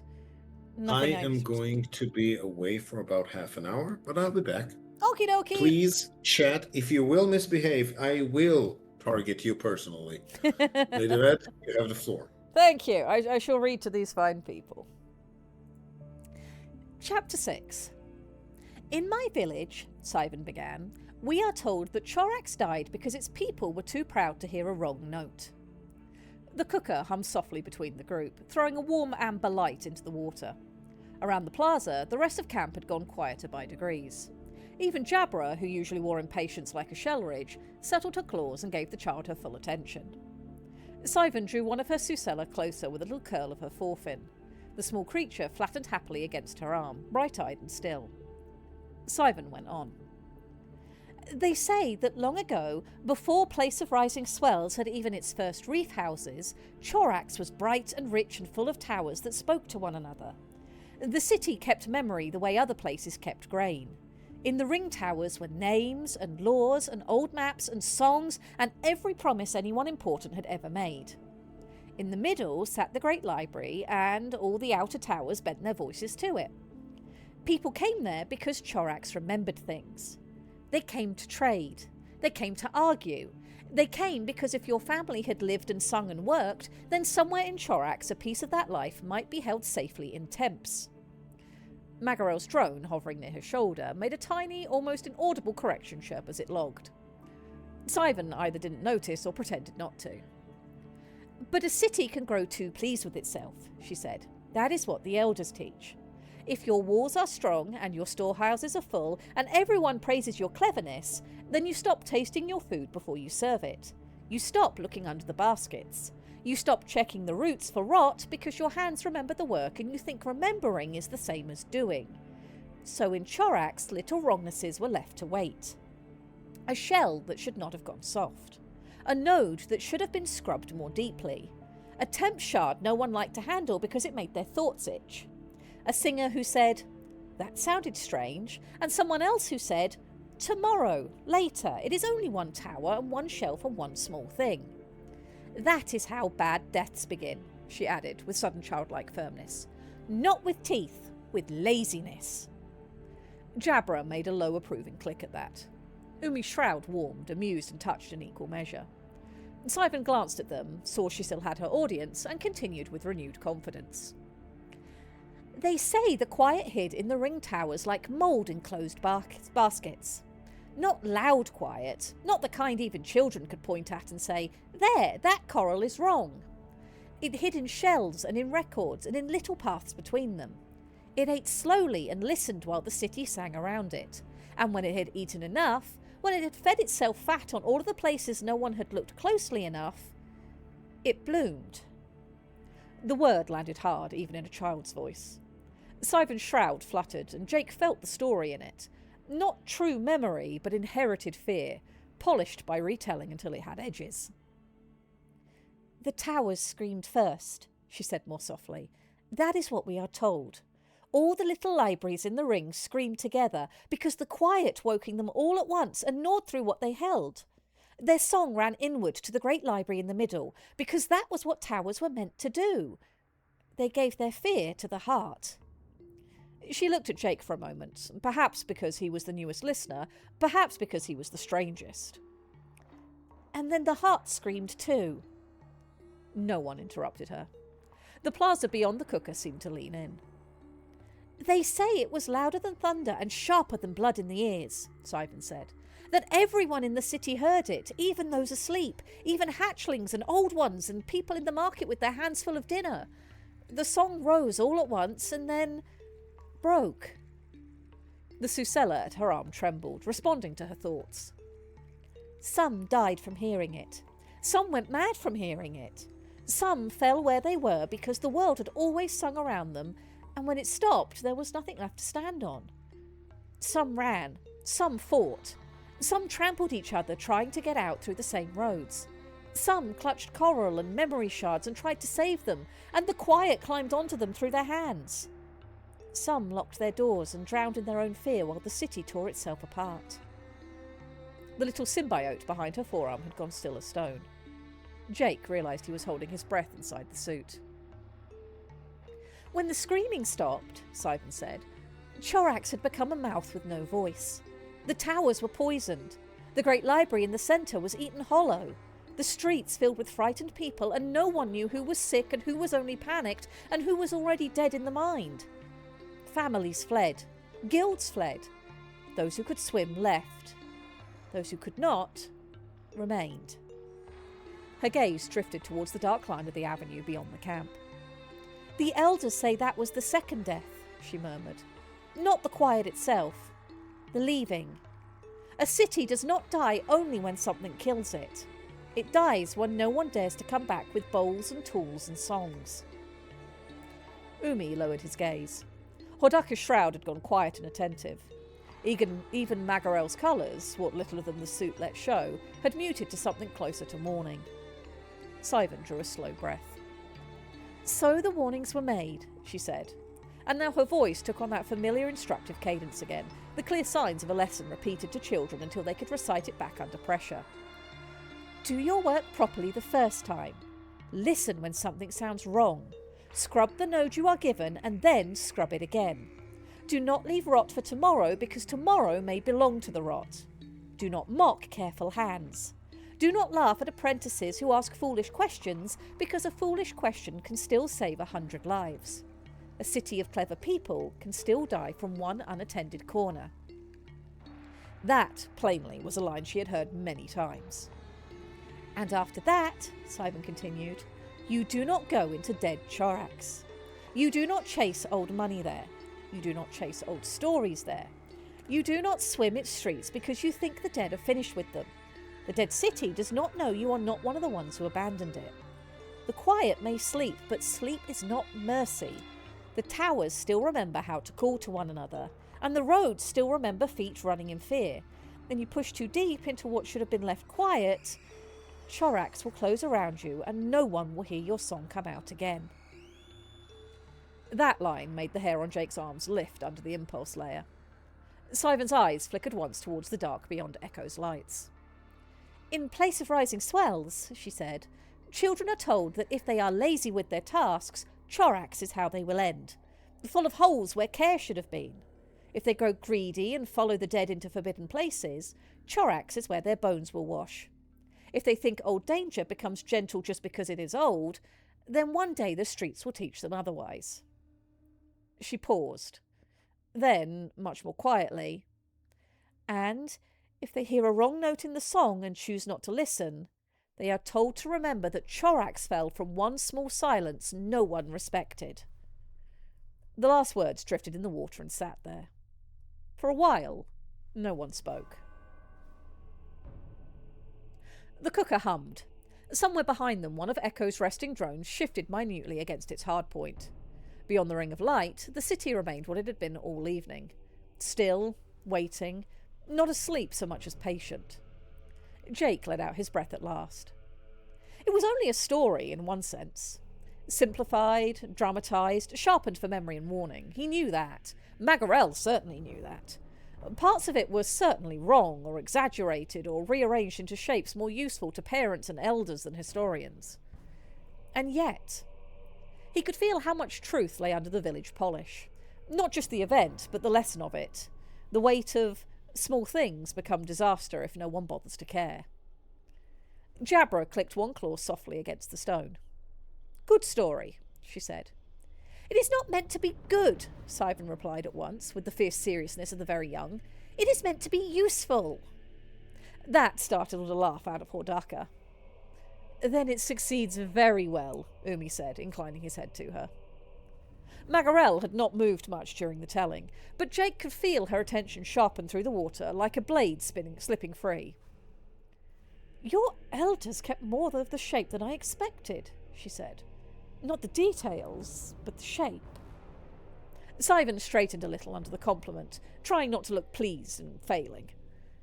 Jake glanced from her to the avenue beyond the camp. The dead city seemed to have shifted while she spoke. Not physically, just in his mind. Before, it had been a ruin and a scar and a research site. Now, layered over that, was this. A place villagers still used to frighten children into doing their chores properly and respecting small dangers before they became large ones. A haunted warning, a practical ghost. And, because Sivan was still young enough to tell stories the way they were meant to be told, it had worked. And that was why it was a shock when she went on. But, Sivan said, and that single word changed the water around the cooker. The elders also say that Chorax did not stay dead properly. Her shroud dimmed. Not with fear exactly, but with the deliberate thrill of a story that had earned the right to be told lower and slower than the first. Most dead places go still, she said. That is how they are meant to be. A drowned house becomes reef. A broken road becomes shelter for the little things. A ruin may be sad, but it settles. The song grows around the wound and closes it. Even if no one remembers the names inside, the world does what it always does. It takes back what is left and makes it useful. One of her Susella symbiotes rose and pointed, not at the avenue they had walked, but farther inwards, towards the dark swallowed by distance and broken towers. Chorax did not do that. The cooker hummed on. The Susella tightened back into place behind her fin, as if it too knew that this was part of the telling where the old story stopped being useful and started being interesting. In Place of Rising Swells, Sivan said, we are told that after Chorax fell and the first warnings were made, the city still frightened people. But it frightened them in the ordinary ways. The song there was torn thin, Some fish sickened if they nested too close. Sometimes little quiet blooms would show up in foolish places. On drift bone, on shallow growths. Once in the shell garden of a man who liked to salvage too greedily. Those things were bad, but they made sense. They were the shards of a larger disaster still washing loose. She glanced towards Magarel, perhaps because the older cephalonid had gone so still. But then, Simon continued, long after the first dead had become no more than stories, people began to say the city sighed again. The ghosts woke up. Jake felt Tordaka's attention sharpen beside him. Not all the time, Simon said quickly. Not every season. Not often enough to make a map of. Just sometimes. A wrong hush would pass over the water. Not no song. Worse than that. A silence that came in a shape. My grandmother said you could feel it if you were too near the old roads. Like standing where a wave should break, and instead it pulls the breath out of your chest and keeps pulling. Jabra clicked one claw softly against her other arm. Silence wash, she murmured under her breath. Simon nodded once, serious that an adult had named it. The elders say that if the hush catches you, she said, your own shroud goes dim around the edges. Your thoughts feel far away from your body. Your Susella will not look at you. Your words come back from the water wrong. At that, one of the little symbiotes behind her forearm gave a tiny, unhappy flick of its fins, as if objecting to even the description. Jake didn't interrupt. He could feel Magarel listening now with a kind of tightened focus that was very different from simple politeness. Her drone had stopped moving entirely, hovering shoulder high and intent. Simon curled her tail in close and kept going. The first story says this happened because Chorax never stopped hurting, she said. That the city's broken heart kept beating in the wrong way, and sometimes the old pain rolled back out through the streets like a tide. Another story says it is the ghosts of Chorax, disturbed by treasure seekers, seeking new Shoal to join them in their dead city. But the other stories say something worse. Siphon's voice dropped lower. Something below it woke to the quiet and liked the taste. Jake felt the hair rise along his arms again. They say that if you go too deep in Chorax, Simon continued, past the roads where ordinary people lived and past the towers where the first death happened, there are older hollows and broken places where the city's roots go down. Not roots like reef roots. Places beneath. Storage caves, waterworks, workrooms. Places where only guild people or city tenders once belonged. Now Magarel moved. Not much. Just enough that one of her suit braces gave a soft whisper, and the drone tipped closer to Simon. Simon did not seem to notice. The stories say that many, many years after the fall, so many that no one still living could count how many grandmothers had gone by, lights were seen in those lower places. That landed differently. Mag's chromatophores darkened to a deep, thoughtful blue-black. Not the old city lights, Simon said. Those would have long since died, and not fisher glow or reef beasts. Lights that were wrong for Chorax. Sharp, pale, hidden. No one spoke. Simon swallowed once, then pressed on. Sometimes they were seen through cracks below the broken roads. Sometimes through old vents where the current shifted just right.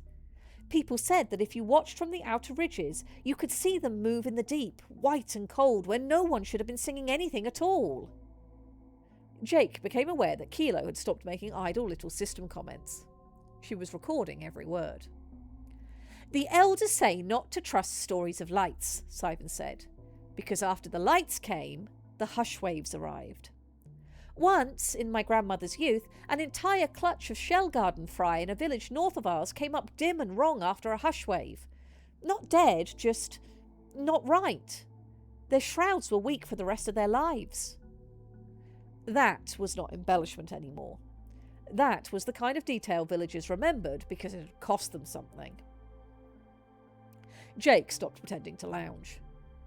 Jabra stopped pretending to lounge. Did your people go in? She asked. To look? Simon made a face that was very clearly borrowed from an elder. Only fools and hungry men go looking for the mouth that already bit their neighbours, she said. But yes, sometimes. There are always people who think old stories are cowardice dressed as caution. True, Jabra said, unoffended. Sivan flicked her tail once. Some came back and said the lower streets had changed shape, she said. Not by collapse, by growth. Not proper reef growth. Not the sort that settles where light and current are good. Wrong growth. Tight and pale and slick, clinging where it should not. In one story, a scavenger found a room with walls that had become smooth as eggshell and warm to the touch, though the water was cold. In another, someone found cages or racks or some kind of frames in a place where Chorak should have had no such metal. Jabra's eyes flicked instinctively to Magarel. Sorry, Jake this time. I'm mixing up Jake and Jabra terribly this week. There. A tiny clue dropped into a ghost story without understanding. Magarel didn't move, but her shroud had gone knife-thin with attention. Sivan kept speaking, oblivious to the academic detonation she had just caused. The stories disagree after that, she said. That is how you know they are very old or very true or very made up. Some say there were strangers in the depths. Not ghosts, not Chorak's people. Mutated people, hidden people. Susella wrapped in pale skins, faces behind glass or shell. Some stories say they had no proper song and carried their thoughts close like sick folk. Other stories say their shrouds were there but all wrong, flattened and muffled as if they had taught themselves how to whisper badly. Others say they were not there at all, only ghosts. Umi and Jabra exchanged a glance. Sivan's Susella had gone still enough to look carved, but Sivan wasn't finished. They say the deep road started eating people more often, she said. Scavengers, curious swimmers, a pair bond from a northern reef who thought they could harvest old shell work and leave before the city noticed. A song diver who went looking for untouched temps and came back with her own shroud ragged as torn cloth, screaming that something in the lower dark had sung back to her in her dead brother's voice. That settled into the water like a stone. No one moved. They say fish from Chorax's lower channels sometimes come out wrong, Sivan said after a moment. Too pale, too bold, or with skin growth where there should be only scale. There is one story, my uncle says it's nonsense, but he says that about all good stories, of a siren eel taken by the currents near the old south vents. When they found it, it was alive, but its song slid off everyone who touched it, as if it had been taught not to belong to its own body.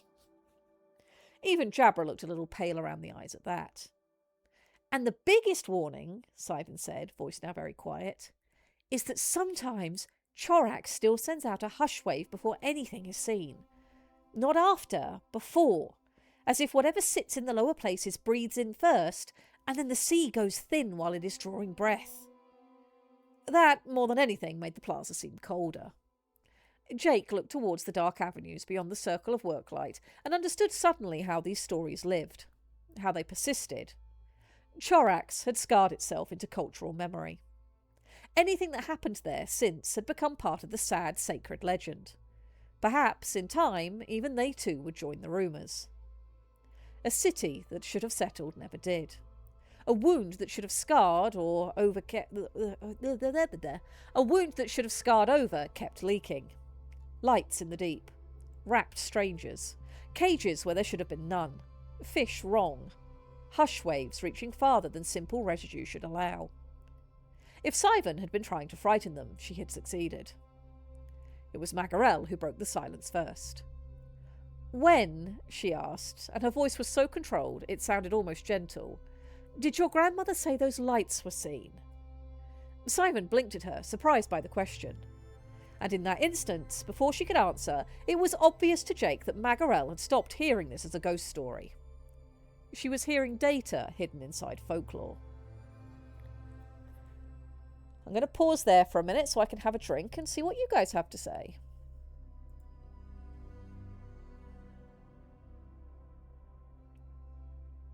Hello, Zork. Good to see you. Yes, you missed the trial of Valentines. That's okay. That'll be available again later. You have not yet missed the Shoal stuff. Drown should be abandoned because we're underwater. That's true, but you can still drown things underwater. For example, sharks that have to swim to breathe, if they're held still, they're still described as having drowned. So we could use either term there. If you want to switch it to abandoned, I can absolutely do that.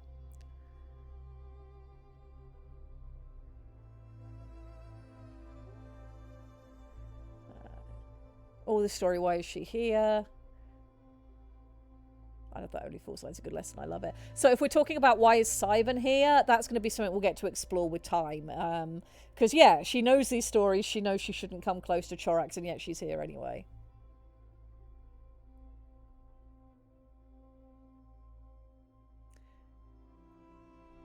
Caves have eyes. Like the mind death that you mentioned. Yes. Yeah. Alrighty, let me have a sip of drink and then we can read the next bit because, yeah, the second half of the chapter, which I don't know if it's a whole half, it might be slightly less than what I've already read, is where Sivan's dad turns up.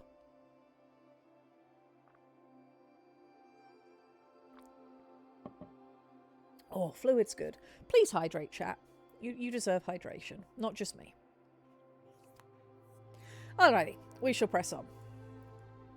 Sivan opened her mouth, then stopped.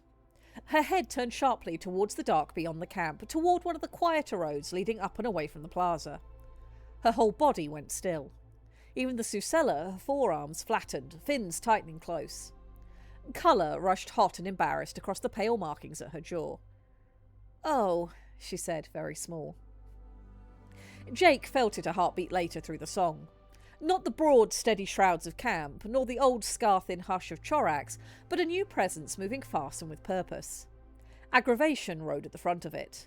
Under that, deeper and heavier, lay worry. The kind of worry that had been fed for an hour too long and had sharpened itself into annoyance so it could keep moving. Sivan sank down a little in the water, as though sheer regret might make her less visible. "That," Umi said quietly, tasting the same thing, "will be family." Jabra's claws clicked once, amused. "Ah, there's the bite." A shape detached itself from the avenue beyond Echo's perimeter lights. Arkir. Older than Sivan by several decades at least, and broad where she was still all length and unfinished angles. His hide was a dark iron grey with pale weathering around the face and old scars striping one thin arc. He wore practical village gear rather than city equipment. Weighted wraps, shell knife at one hip by a Susella, a compact utility pack lashed close to his spine. A total of 4 Susella rode behind his forefins, larger and duller in colour than Sivan's pair, their fins held close with the deep tightness of concern. The man slowed as he entered the lit centre of the plaza and took the gathering in. The Temple Guardian, the resting Warden, the mismatched expedition circle, and in the middle of them all, his daughter holding an empty bowl and looking like she wished the water would swallow her whole. His shroud tightened once, sharply at the sight. Then he exhaled. Not with relief exactly, more with the quiet resignation of someone whose worst fear had just downgraded to a merely irritating truth. "Sivan," he said. It wasn't loud. It didn't need to be. Sivan flinched harder than she had when Jabra plucked her off the ridge. "Hi, Da." Jake bit the inside of his cheek. The Arkir father let his gaze travel from his daughter to the group and back again. He was not a large man by Arkir standards, but he had the self-contained solidity of someone who knew every current within 50 miles of home and had no intention of being impressed by strangers in ruins. His eyes lingered a fraction longer on Jake's suit, then on Echo, then on Nick. "You found her," he said to no one in particular. "Technically," Jabra said, "she found us." That earned her a dry look, but not an unfriendly one.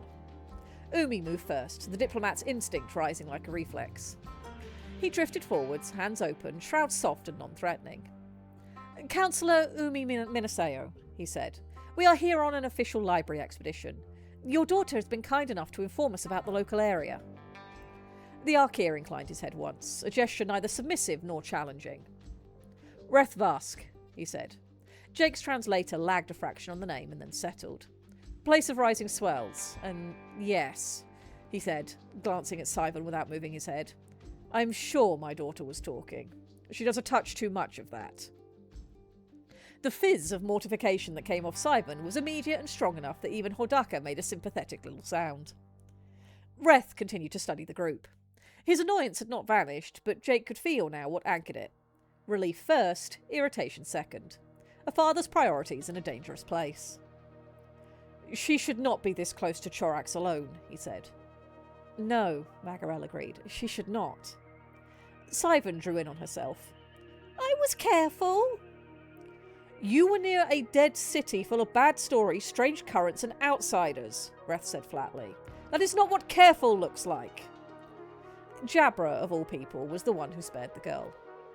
She was careful enough that we didn't notice her until her Susella gave her away, the Strathnoid captain said. It's better than some of my old deck.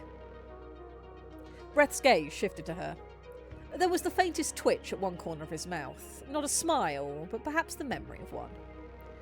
Then she will make a fine nuisance later, he said. Today, she is still a child.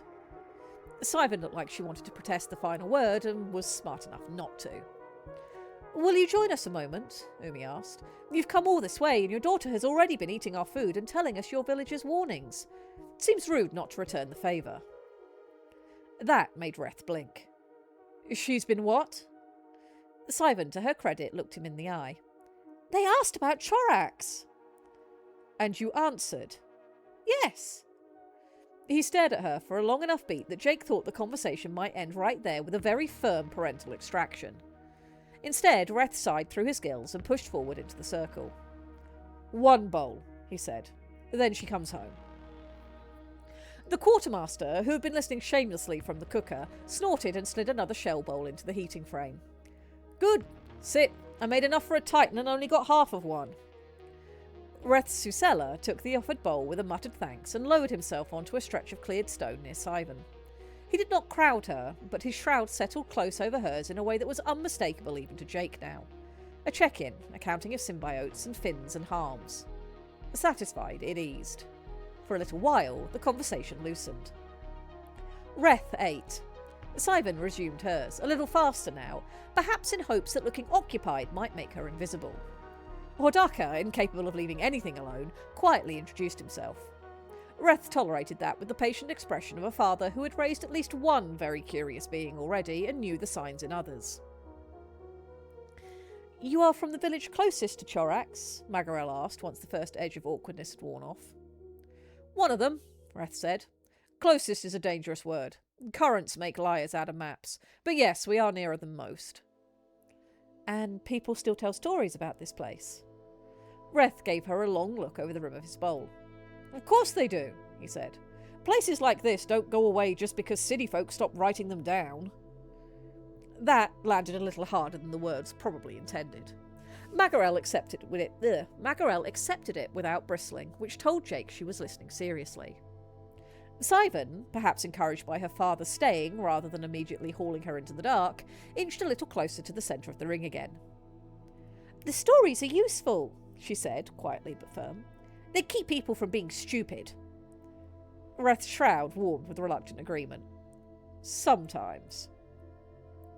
Jabra leaned forward, one claw hooked over her knee. And sometimes? Sometimes, Reth said. Stories are just the shape you put over danger so children remember it. The shape may not be true in every detail, the danger is still real. He looked out past the camp lights to the avenue beyond. Chorax is bad water, he said plainly. Maybe because the old stories are true. Maybe because half of them are not. Maybe because the quiet never finished dying here and the city still remembers the taste of it. I do not know. My father did not know. His mother did not know.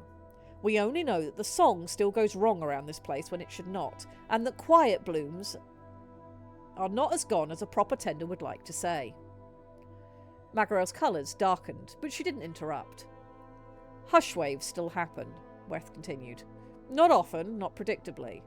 Enough that anyone with sense gives these roads space. Enough that if your nets come up bad or your hatchlings wake from dreams with their shrouds trembling, you look towards Chorax and count your blessings that the current was kind enough not to carry more of it to you.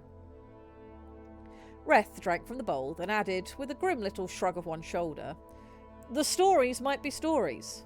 They still cover very real danger. A child doesn't need the exact teeth count of what might bite her. She only needs to understand that it bites. Sivan stared fixedly into her broth. Jake found himself liking the man. Not because he was warm, he wasn't, not especially, but because there was no performance to him. No chest-thumping suspicion of outsiders, no theatrical hostility. Just a villager's practical calculus. Strangers were here, the city was dangerous, his daughter had done something reckless. All of these could be true at once. We are being careful, Umi said. Reth's eyes flickered to him, then to Echo. Good. We intend to stay on the outer ring until the filters and scans are fully in place, Magarel added. No one is swimming blind into the lower structures. Better, Reth said, because there is one more thing you should know. His shroud shifted then, and Jake felt the tone of the conversation change before the words did. Not folklore now. Not inherited warning. Something recent. The place of rising swells had its temps archive stolen, Reth said. The line dropped into the circle like a stone. Even the quartermaster stopped pretending not to listen. Magarel straightened in her suit. Stolen? Reth nodded once. Not long ago. Raiders. Fast, organised, knew what to hit. They took the archive shell and anything else they thought they could move quickly.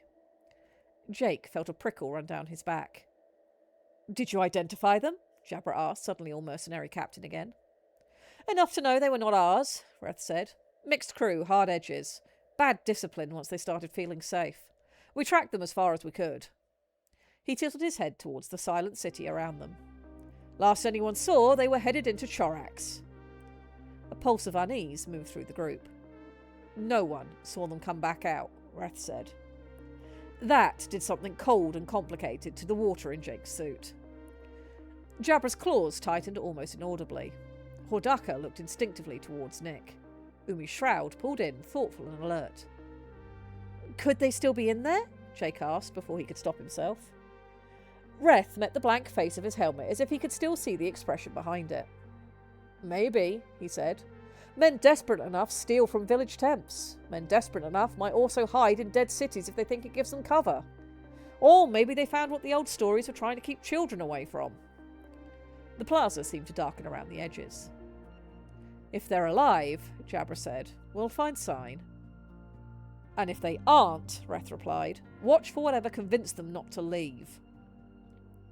They sat there for a while. The quartermaster, either by instinct or mercy, was the one who broke it by shoving the pot around to anyone with an empty bowl. Reth accepted a little more, though he'd probably only intended to stay a minute. Sivan brightened visibly when he didn't immediately rise. The Susella behind her forearms had relaxed again, their little fins waving in contented rhythm as they tasted the calmer mood. There was more talk after that, quieter practical things.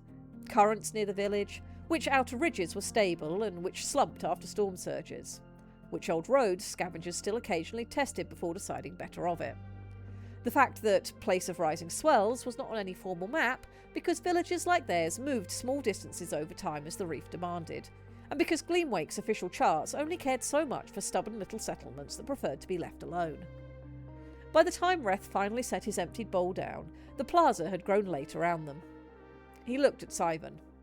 She knew at once. Yes, Da, she said, before he even opened his mouth. He rose, slow and solid, and gave the expedition one final measuring look. You have your warnings, he said. I expect you'll do what outsiders always do and explore anyway. So be careful. Not because my daughter likes your titans. His gaze flickered to Nick, then to Jake. Because stories or not, this city still bites. We hear you, Umi said. Magarel inclined her head. We do. Reth seemed satisfied with that, or at least as satisfied as he was likely to get. Sivan, however, was not ready to leave. She darted one last hopeful look towards Nick. The Tide Warden, who had remained awake through the whole exchange with a tact Jake found oddly touching, dipped his sensor cluster towards her. Safe currents, Sivan of Rising Swells, he said. Her whole face lit. Safe currents, Nick, she replied, voice bright as a bell.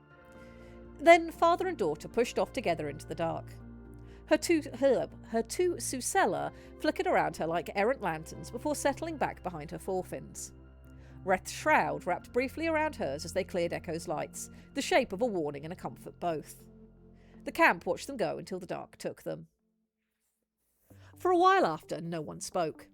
Then Jabra exhaled hard through her gills and muttered, Well, that's ugly. Useful, Magarel corrected, though her colours stayed thoughtful and grave.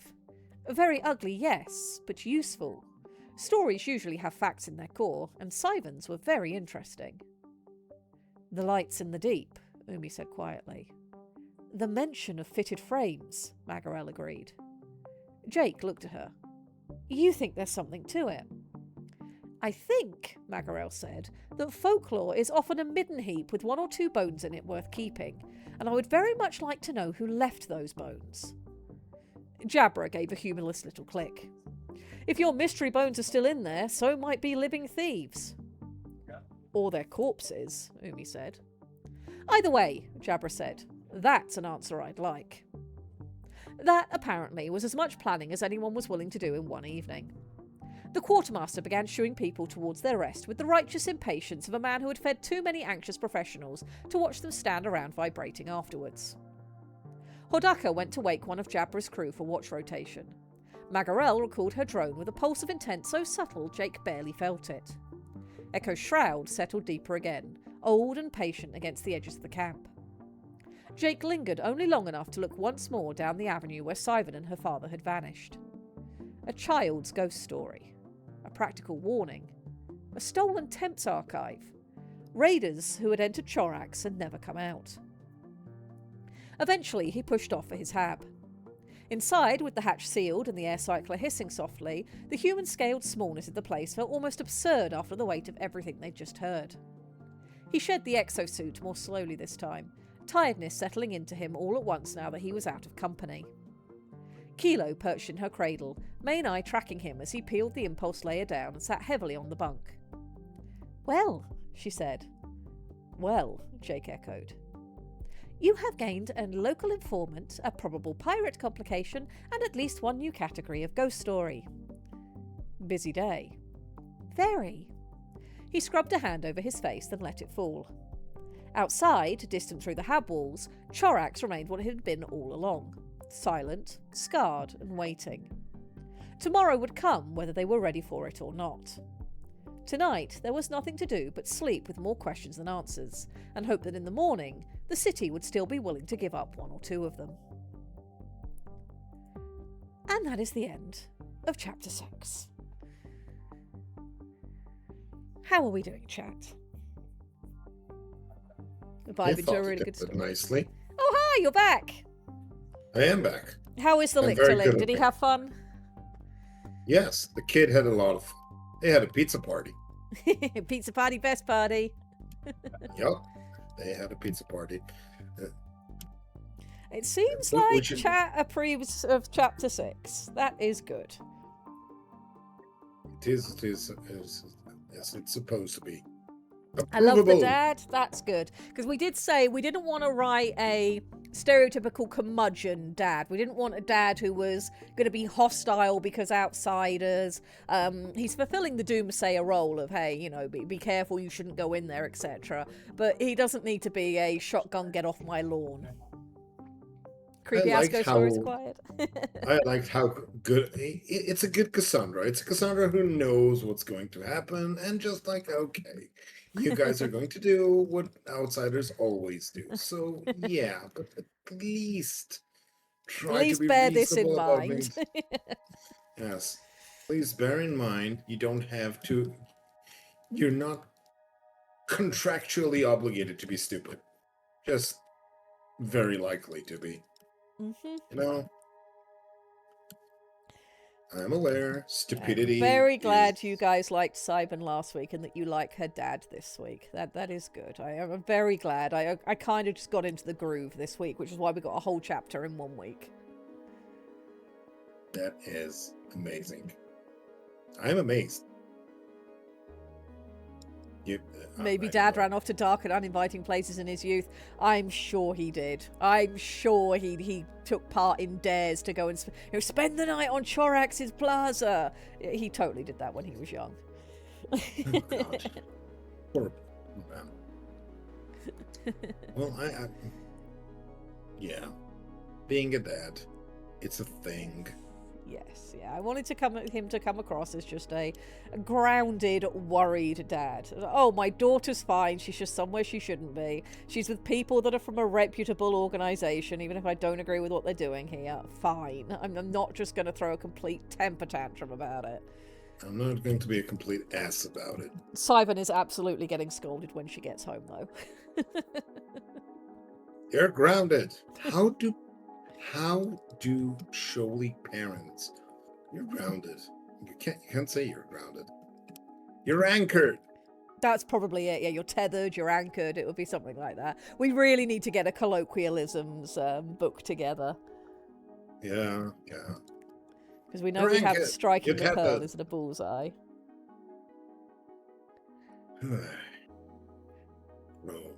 Yeah, I mean that's probably the homework for chat this week.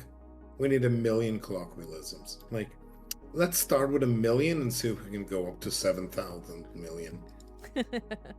just something to keep us busy for a week. I bet Introspected have like 17 already. Doctor Who says, I love the description of closeness in distances is muddled with currents. Yes. Yeah, because who's closest to this? Well, what matters in terms of closeness? Well, how long it takes you to get somewhere. Okay, well, that depends on the current. If the current's in our favour, we're closest. Yep. Just, how Tilak's asking ocean-based slang, any particular origin inspiration. More just the kinds of colloquialisms that we say that wouldn't make sense to like bullseye doesn't make sense underwater. You wouldn't have that, but striking the pearl, hit the small thing would make sense.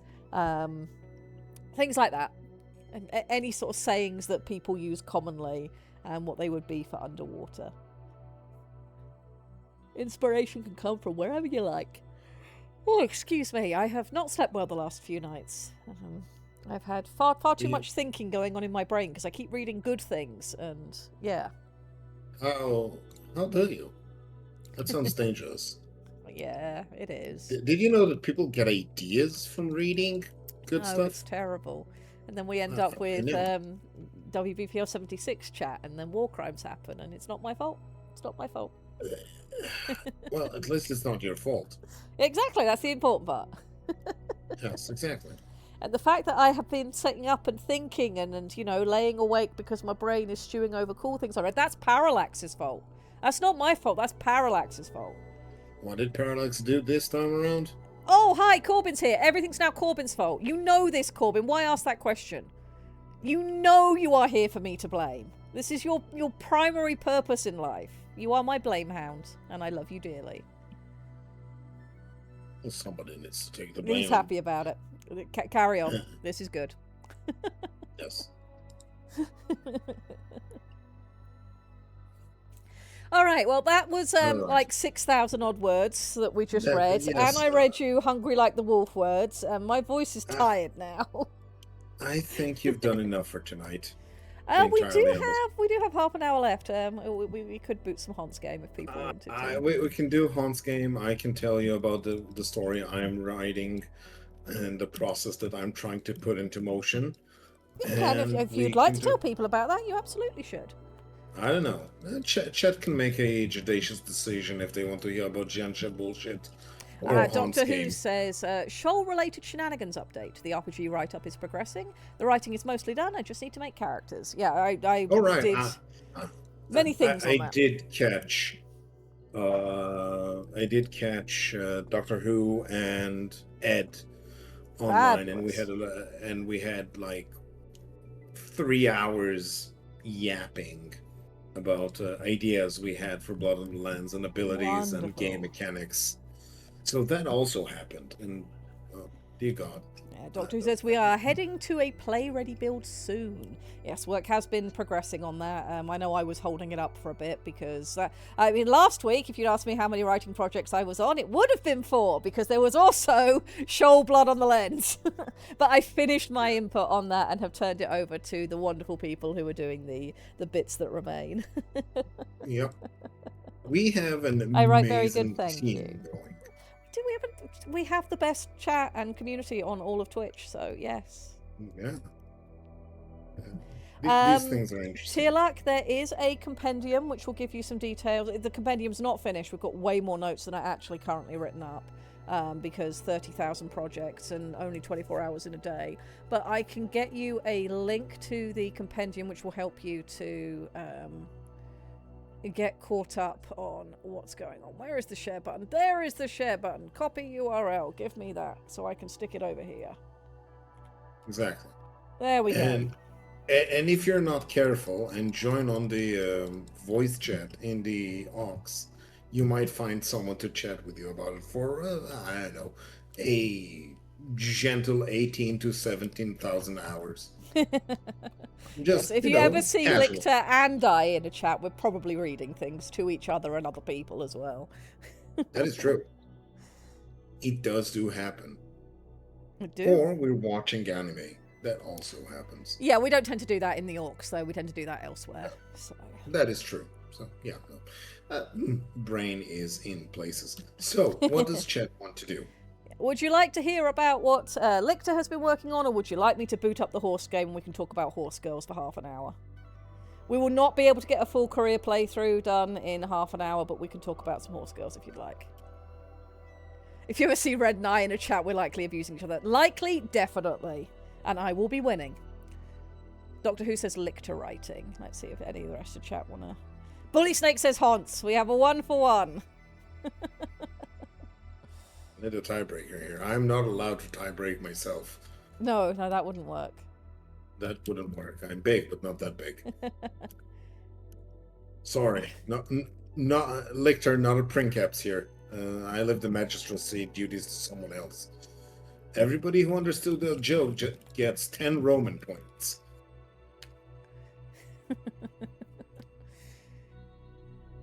Okay, Orc Slayers and Zork are saying both and at the same time. Why don't we start with your writing, and then if, we still have some time left after you describe what you're working on, I will boot the Haunts game. Okay, so what I've been working on is the problem that all GMs have. You have an idea in your head, and eventually you run out of people you can run it through, and thus I have decided to write a book about it, because the pages suffer everything I had in my head and cannot object too much. However, there's a problem of me liking to read as well and having fun with it. So what I'm doing is I've taken most of the progression fantasy anime genre. Genre is a general genre of Chinese fantasy. Whenever you hear about cultivators, whenever you're hearing about dudes flying on swords and punching the heaven for the bounty of pearls it might give you, or seek immortality, you're probably talking about genre. It has many flavors. It has a Japanese flavor, it has a Chinese flavor, it has a Korean flavor, which is also very interesting. And I happened to listen to Lady Red so long that I came on the belief that writing prose might be fun and interesting, and try to do it myself. You guys have been subjected to some of it with Dead Weight and other short stories I have made. Currently, however, I am working on... How does that ring for you? The concept I'm working on is trying to create a progression fantasy of my own. It revolves about a pair of characters. One of them is named Jian, the other is named Genyu, and they are trying to figure out what is wrong with the world and the sect they are both serving in. That is the general gist of the idea. They are starting... they are both working as collectors, debt collectors. They are working for the elders of the sect. They are... essentially, their job is to go to funerals and collect the souls of the people who still owe money to the sect. And it's a pretty grim job, but they're fairly good at it, and it serves as a measure of introduction to the world I'm trying to create. I have a few chapters, scenes already written down, And if you like the idea of fighting ghosts, investigating why heaven is acting wrong, and learning about how to grow the power of friendship into the point where it can punch people in the face, that's kind of the story I'm trying to work here. But will we eventually That's work up to punching God in the face with the power of friendship and this kung fu magic I found? Not God specifically, but definitely a God, a multiplication of gods. Depends on Excellent! how He you shall define be a the God. warning to the others. Very good. The punching gods is decidedly easy since not all gods were created equal. It I'm also trying for something that is circuitously uh, punching the concept of evil in the face is very, very likely to happen, at least a few times. Though evil is, as always, depends on the point of view of the beholder. We believe in the yes, Kamina does indeed exist and can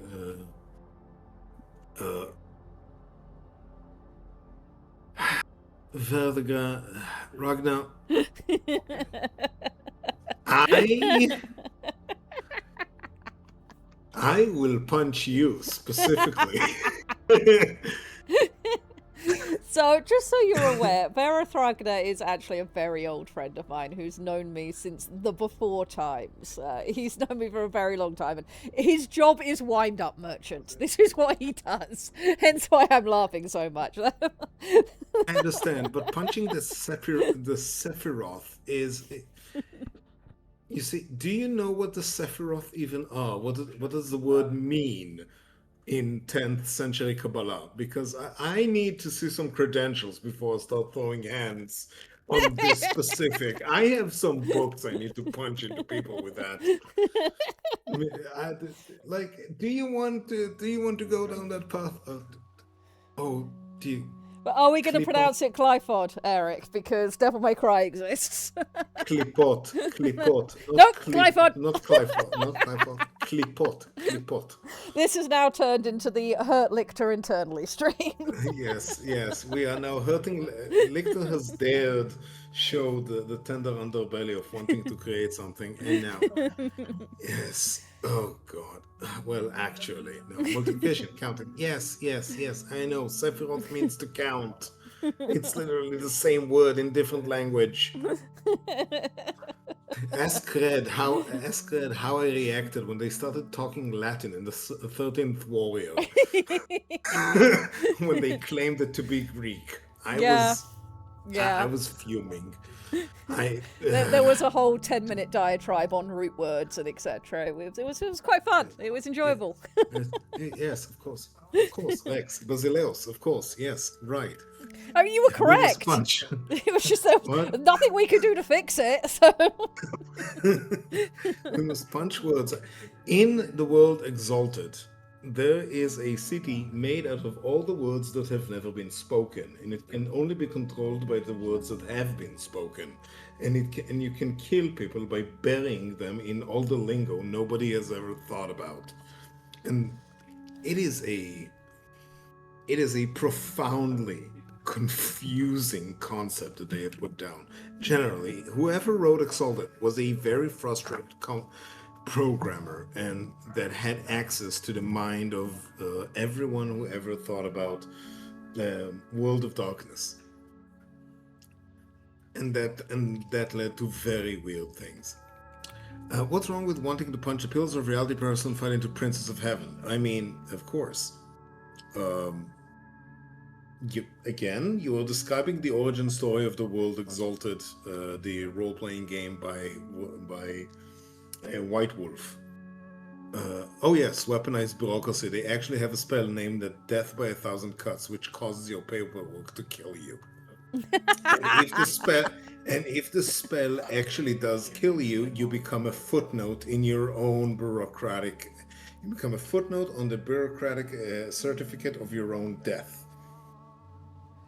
There's a book I should get you to read.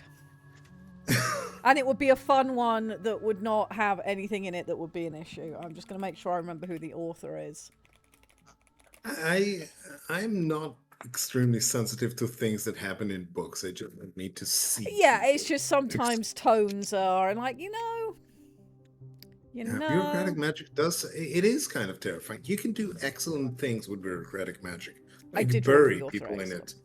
Delete people in it. If you've ever played a game Unknown Armies, it has some very interesting ideas in it, especially in the second edition. It's like you can erase people by removing them from the book. I have a book recommendation for anybody who's willing to read it. There is a book. The author is Tom Holt. He writes comedic things. The book is called Flying Dutch. And the book's concept is this is to do with the history, the Flying Dutchman from Wagner's 1843 opera. It's the Flying Dutchman is sort of the central premise of what will happen in this story. But the main character gets involved with the Flying Dutchman because of banking paperwork. That does stand to reason. And a banking issue is the overarching inciting incident that leads the plot the whole way through to the end. It is a fun read. It is light-hearted. It's very silly. And it all starts because of a banking discrepancy, which gets increasingly out of control. So if you are looking for some bureaucratic nonsense, Tom Holt, Flying Dutch.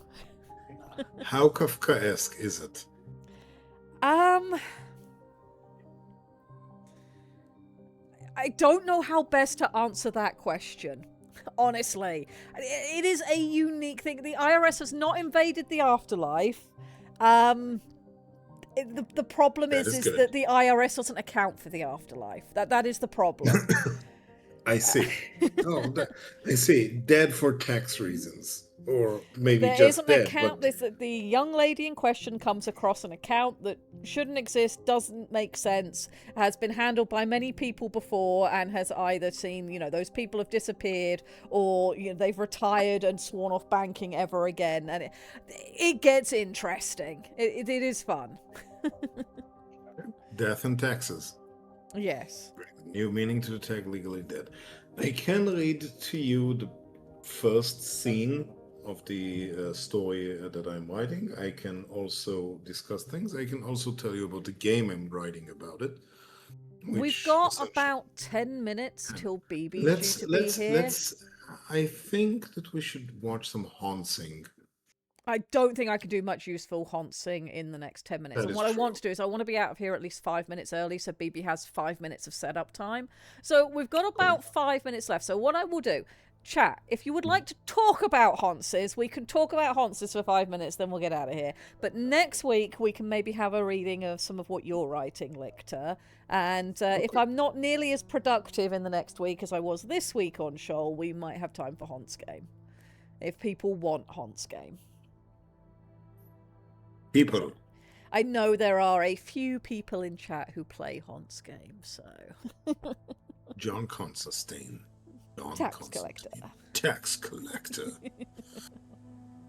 Tachyon best demented horse. Okay. Tachyon is an excellent demented horse. There are a few demented horses. Would you tell me why Tachyon is demented? Okay, so Agnes Tachyon, the real horse, is known as the Phantom Triple Crown. So you've got races in Japan. You've got the Triple Crown races and you've got the Triple Tiara. There's these three races that tend to veer towards the longer side that are considered the Triple Crown. If you win one, you get one crown. If you win two, you have two crowns. If you win three, you are a Triple Crown horse, and it's very prestigious. And then you have the Tiara races, which tend towards being slightly shorter, and it's the same concept. Agnes Tachyon was an up-and-coming racehorse who was going to be trying for a Triple Crown. And if I remember correctly, the real Agnes was a stallion. The real Tachyon was a stallion. And he ran the first of the races, and he won. And he ran the second of the races, and he won. And nobody was expecting this horse to just suddenly explode into being that competent.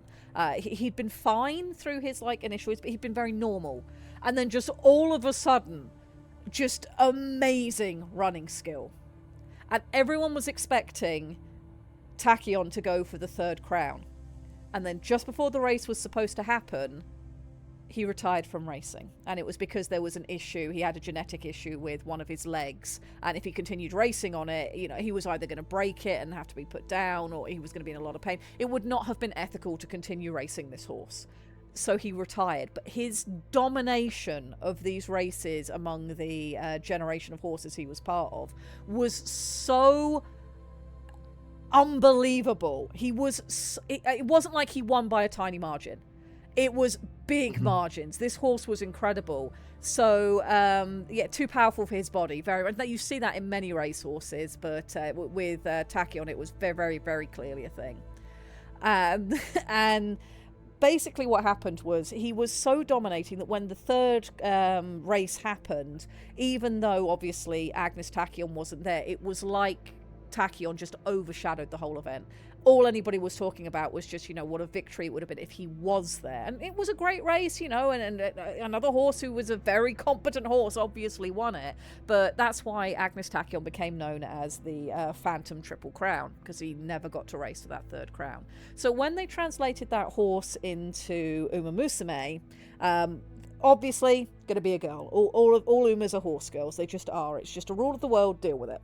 So they brought her in, and this whole thing of just being, getting better and then suddenly, sort of hitting your peak and trying to continue pushing your peak until it got to the point where it was too strong for your own body and it's caused an issue and you can't do it anymore. They decided we will make her a science girl.